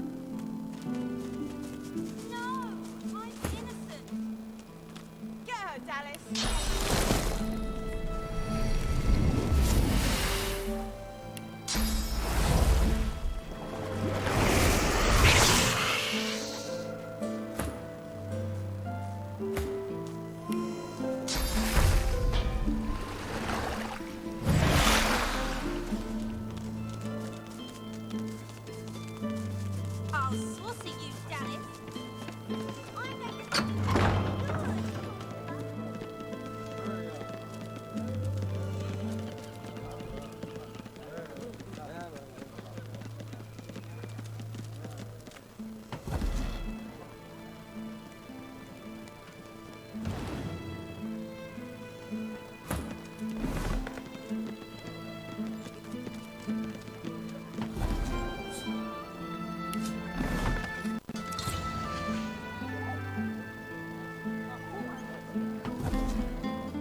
trap nearby.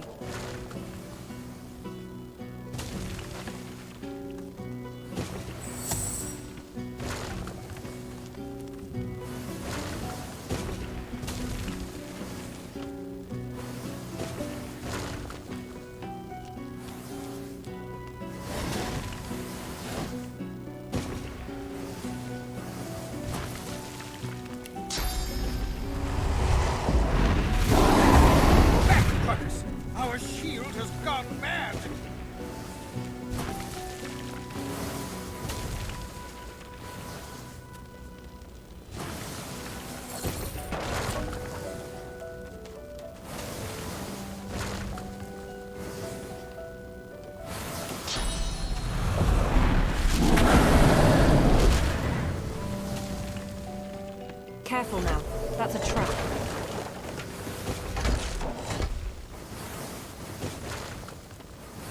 This place stinks.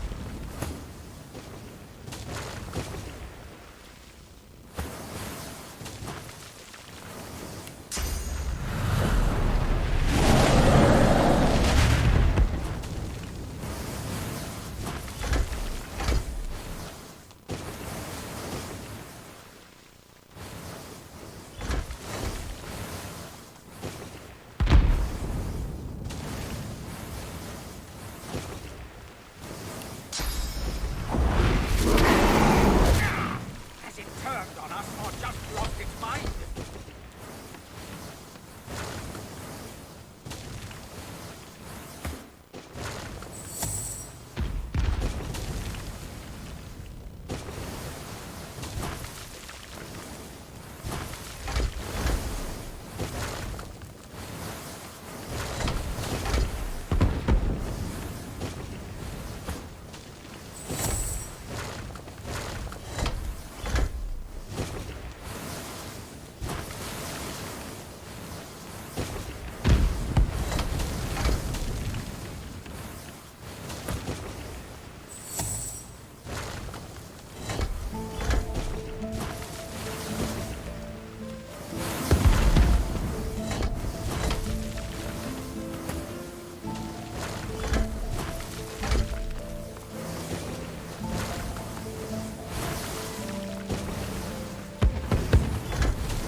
One barrel of fish stands out from the others. It's sealed and marked with a cross. Something about it seems familiar.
One barrel of fish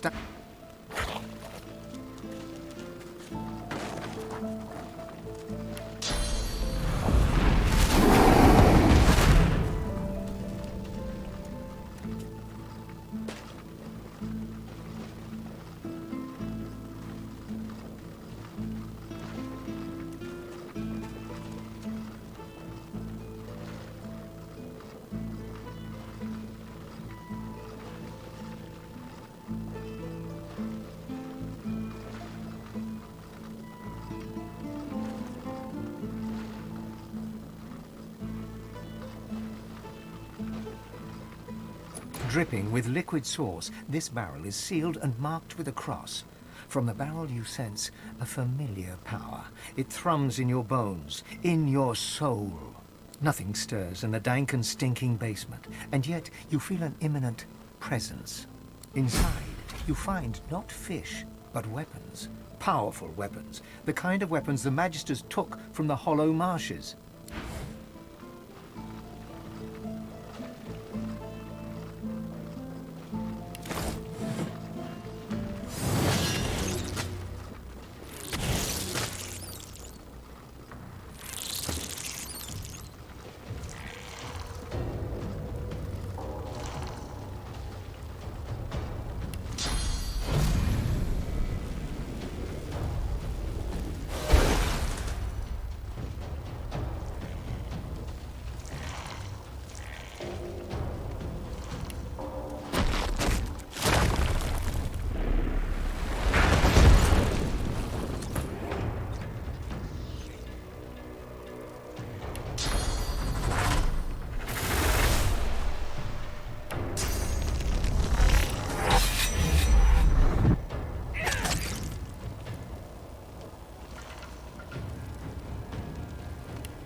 The eternal.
You're safe among friends. Never forget it.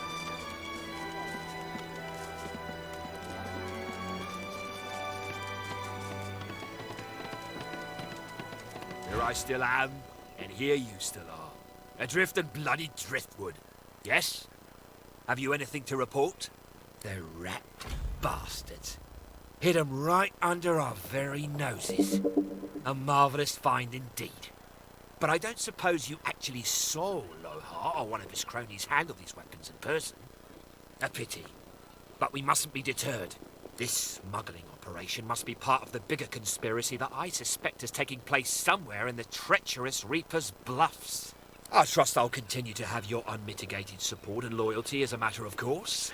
Speaking of loyalty, here's a little incentive to keep up the good work. Don't you let up now, you hear?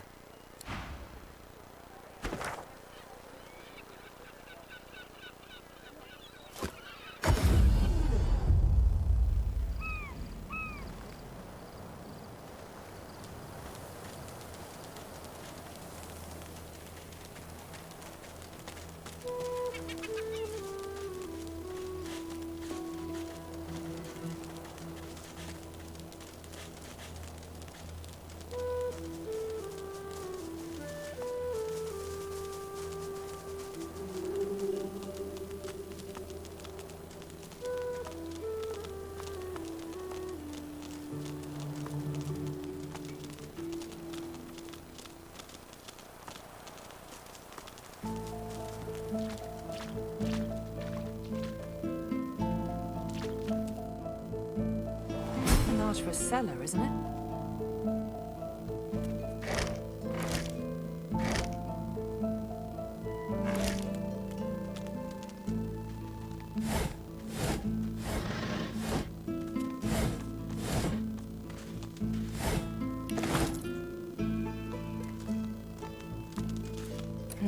I'm sure there must be a safety switch down here somewhere. What's this? I found something.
I've spotted something.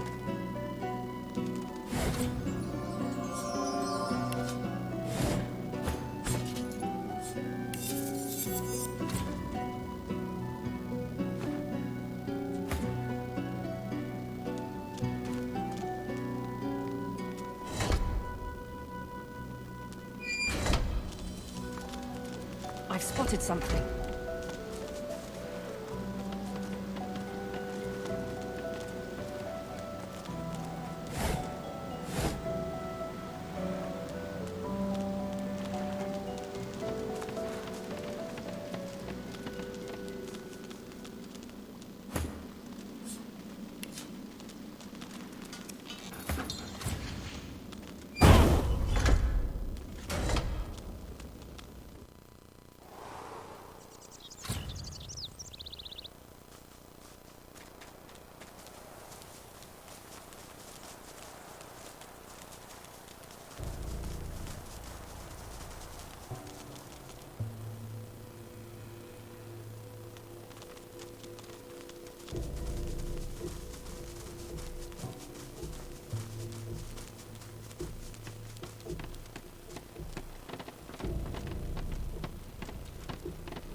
dead here Look who's stir. Oh, but you do get around, don't you? He takes a satisfied sniff and rubs his hands together. His lips stretch into a mischievous smirk. When it comes to graveyards, I'm a kid in a candy shop. All sorts of goodies and gewgaws for the taking. And a bit of rousing conversation. If you know where to dig, that is. Ah, it's a quandary, you see. I'm not exactly welcome in the Stone Garden. The servants that tend the graves, well, their master, this Riker fellow, caught me nosing around, so he had them chase me off. The spirits within are particularly feisty as well. Can't say why. I'm as gentle as can be. Alas, I'm stuck sniffing out herbs and fungi on the outskirts. He presses a forefinger against his chin and hums. This is when having access to a godwoken might come in handy. You see, beyond the gates, there's something that my heart, such as it is set on. Oh, you wound me, you do. My passions veritably scorch my soul. Now listen, you'll enjoy this story. Somewhere in this graveyard lies an object of tremendous power. Or so the legends say, anyway. Belonged to a family buried near here, the Surreys. I've been reading up on them. An ancient clan of eccentrics and oddballs. Fascinating people, truly. Old Joanna was the last. The poor dear. Had no money, no children, just this incredible heirloom passed down to her through the generations. Problem is, no one knows what this object is. Only that it's an astounding piece of work. Seems Joanna took its secrets to her grave. Rather literally. His coy grin freezes. Hours spent on scholarship are never hours wasted. Tarquin sighs and his lips unfreeze. For a moment he looks almost modest. It pains me to say, but you've talents in the adventuring department that I do not. This heirloom could prove valuable for both of us. Beautiful. The Surrey tomb must be somewhere nearby. And whatever that object is in there, I bet it's impressive. He looks toward the graveyard. I do wish I could wander inside.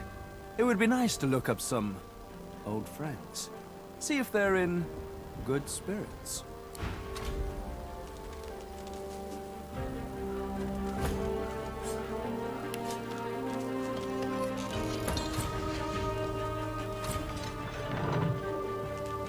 At first glance, the spirit seems much like its host. Hollow, detached. Yet, in its eyes, you see something more ominous, something not apparent before. Agony. The spirit nods, and its face grows even more tortured. It is trapped. By what or by whom, you cannot say. The spirit's as haunted as the graveyard it roams.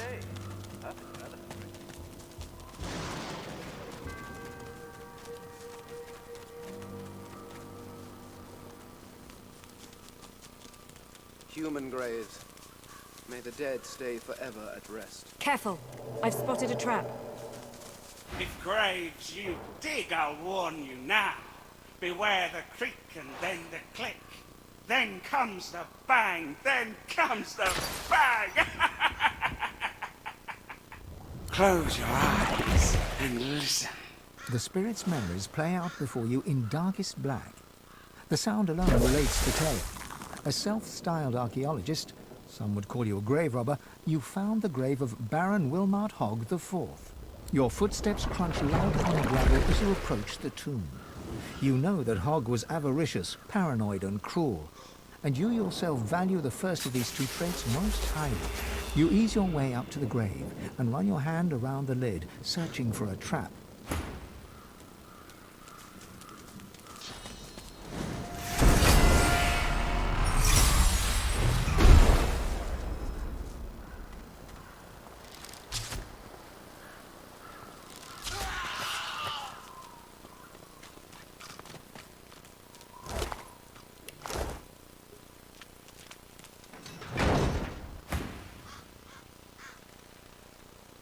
Click. Uh-oh, you think. Bang. The silence of the night is rent with a sound of screaming. You're screaming as you burn to death.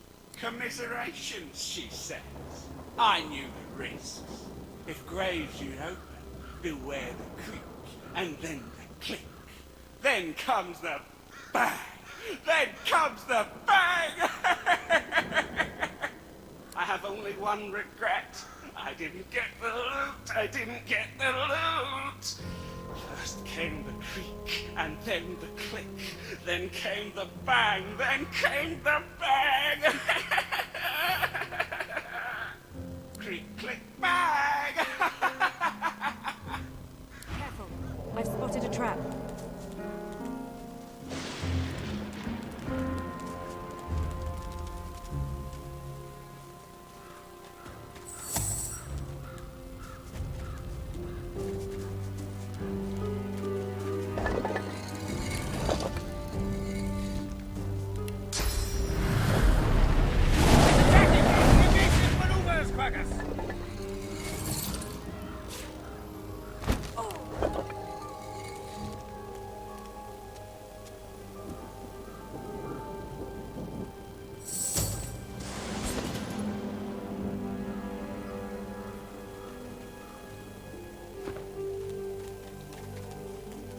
I've spotted something.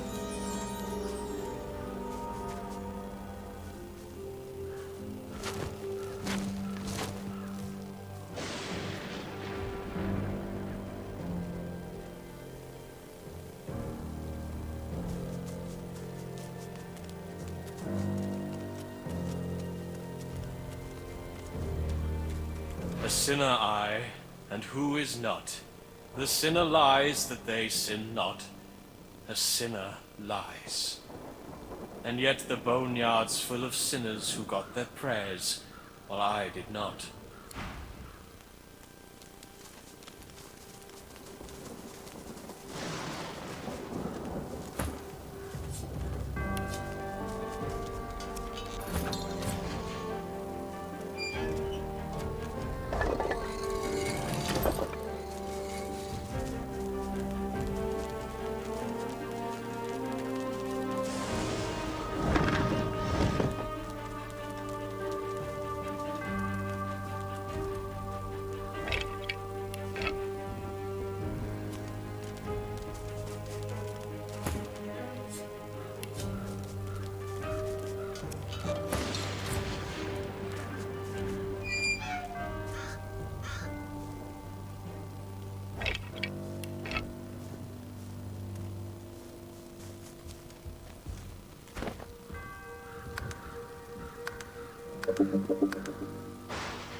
The dog growls and bares its teeth at you in a wide, unsettling grin.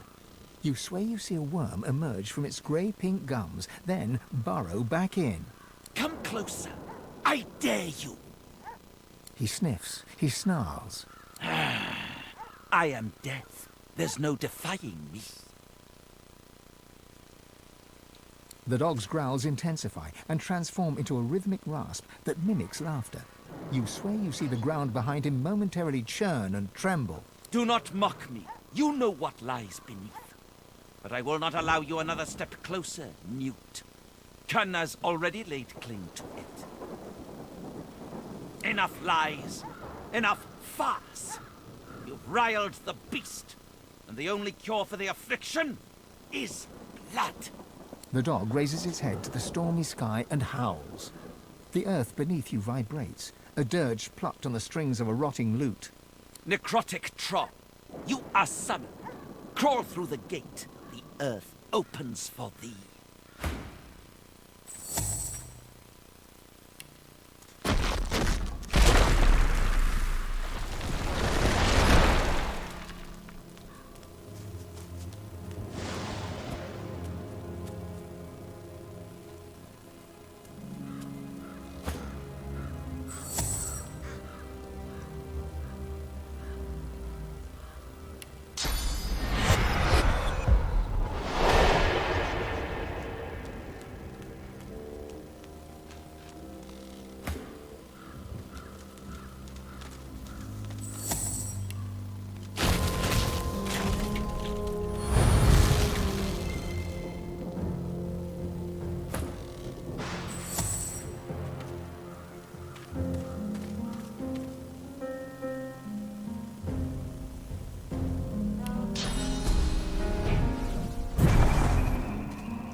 Into the dark.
The dog's spirit rolls his head around, gawking at the ground and sky as if he'd never seen them before, then locks his eyes on yours. He snarls, unconvincingly. I am death. Yes, the masses tremble at the Necrohound's might. We will retrieve anathema. Our enemies will bow before the demon blade. He moves to lick his haunches and seems taken aback by his own translucence. Once a demon, now a weapon. We heard its call and slayed our allies in its name. It is near. With it, we will slay living and undead alike. There will be no mercy. The canine spirit lifts his head to howl, but can barely manage a whimper. He tucks his tail between his legs, shocked at his own impotence.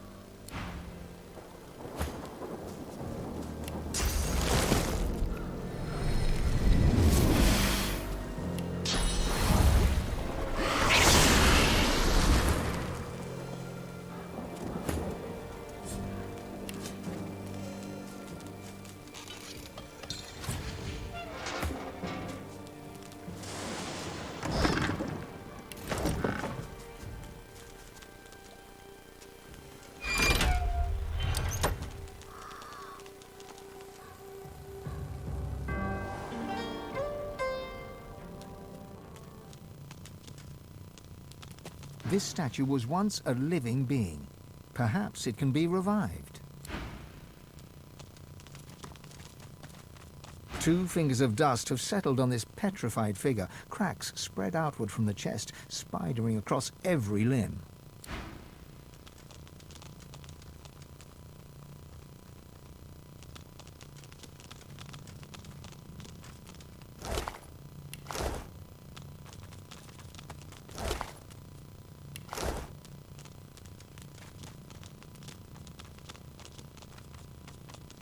The figure is locked in pose, the victim of a terrible curse.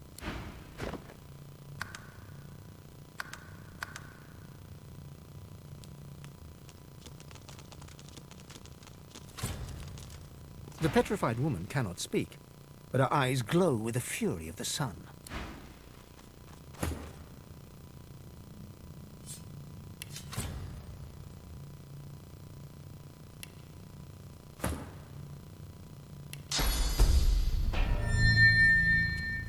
Well, isn't this rich? Cursed by a coffin and rescued by a newt. The indignity. She huffs in annoyance and rolls her eyes. Oh, all this trouble, and for nothing. Never figured I'd need frost armour. You want me to spoil the story before you see how it ends? I'd never be so rude. She purses her lips and coyly tilts her head. Oh, but do forgive me. I haven't offered you proper thanks. She bows in insincere reverence. Her arm rests on her back, hand mere inches from her staff. She rises from her bow, her face frozen in fear, you presume? It isn't long, however, before she shakes her expression away and takes a defensive stance. Oh, your type is so predictable. Spot a problem and you grab a blade and get to stabbing. A jolt of cursed fire flares from her staff. Anathema will be mine.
anathema?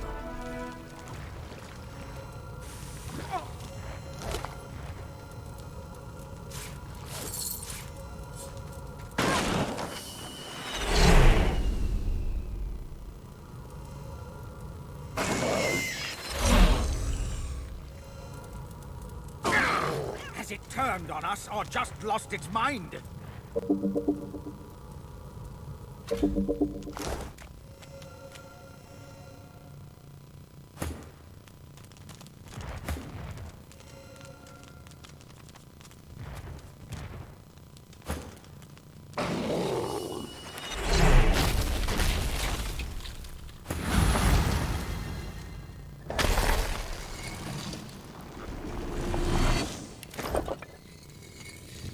The spirit's lip curls upwards.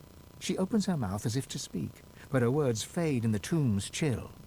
The longer you gaze, the more your inner source churns. You are drawn into her, her mind, her body, her past. They are no longer hers, but yours. You sit at a fire. At your left lies a black dog, basking in the warmth. Others huddle behind you. A young elf, a grizzled dwarf, and a skeleton, an undead. You hold a parchment up to the light and point at it. It is there that anathema can be found.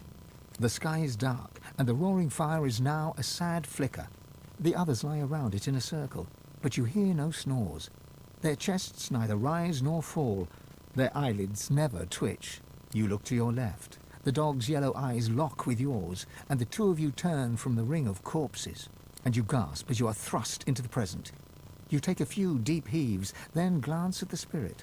Her mouth continues to gabble, but you're grateful that only silence reaches your ears.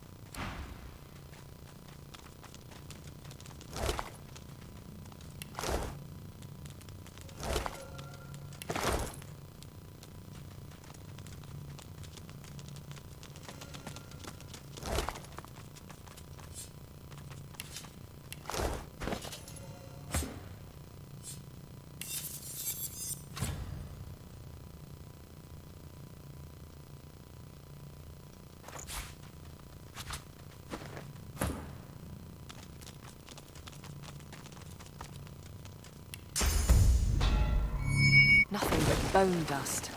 Even the petrified aren't immune to the ravages of time, it seems.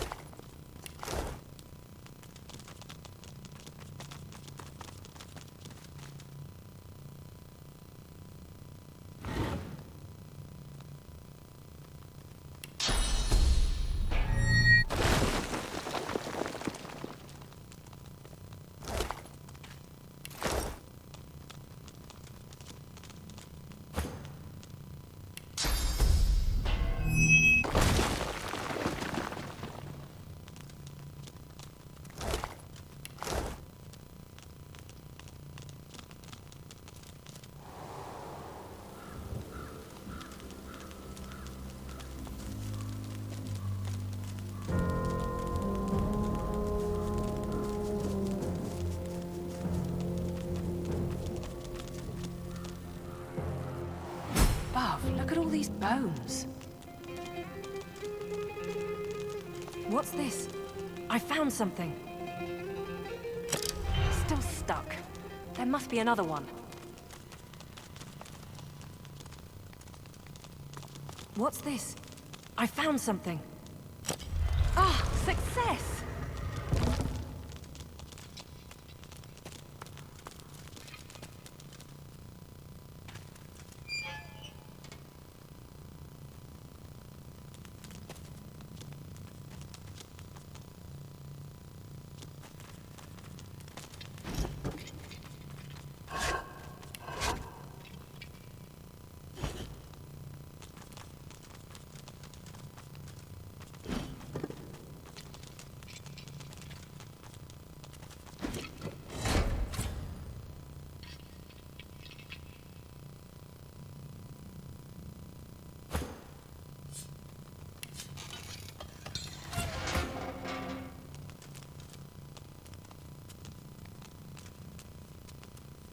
Maybe this one. Maybe this one. It's locked fast. Maybe it's connected to some other mechanism.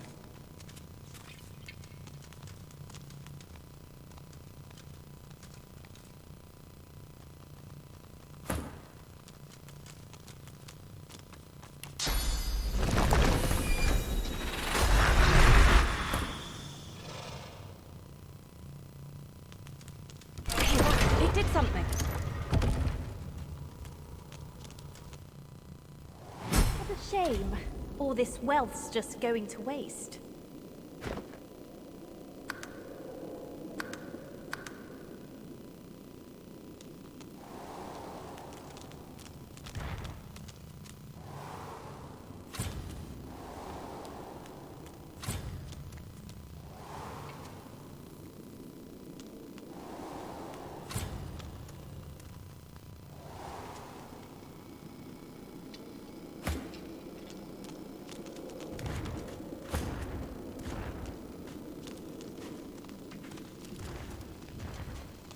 Unlike so many other spirits, this one is hardly silent.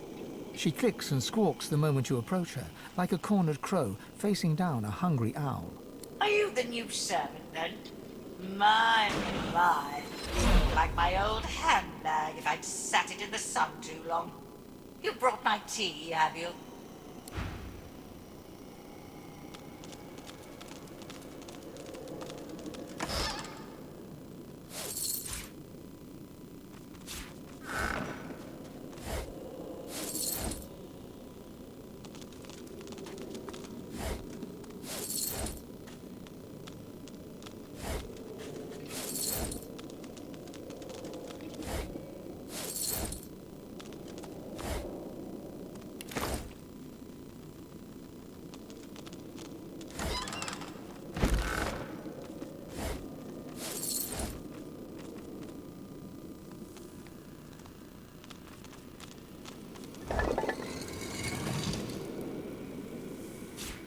Feel the unusual object's vast energy before your hand even touches its smooth surface. Upon contact, the semi-transparent artifact shivers and speaks. You feel you've heard this language before, but where you cannot remember. And what these intonations mean, you cannot say. Adan, Falon Dumorav Narvur Revelis, Awenu Arye, Demchu Sha'an. Sademenia Veitfen, Domrisval Veit Evrekis. The oblong object is crystal clear and unmarked by marks or chips. It rests snugly in your palm, as if meant to be gripped with a resolute hand. The object repeats its unintelligible speech.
head. Enough dilly-dallying, spike-tail. You got my tea. Oh, honey, I didn't hire you for your entertainment value. I hired you to draw my bath and rub my calluses. She raises her leg and pokes her foot towards you. As you see, they need a lot of work.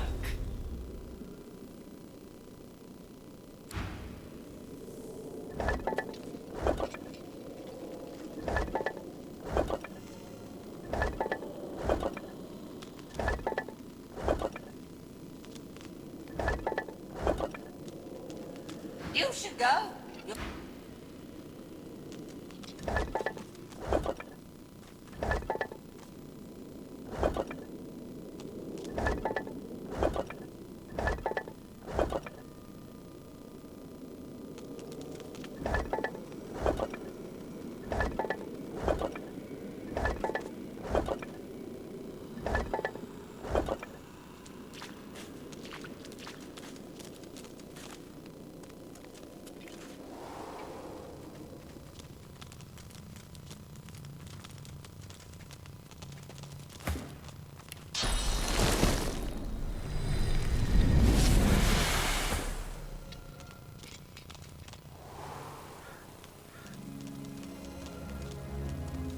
This thing speaks to me.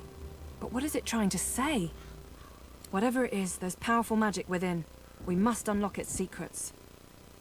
Some things are meant to lie dormant. I'm not sure this isn't one of those things. I couldn't understand a word, but maybe I could find someone who does. My tongue! It's speaking the language of the Eternals. I mean, it is gibberish, but such beautifully phrased gibberish.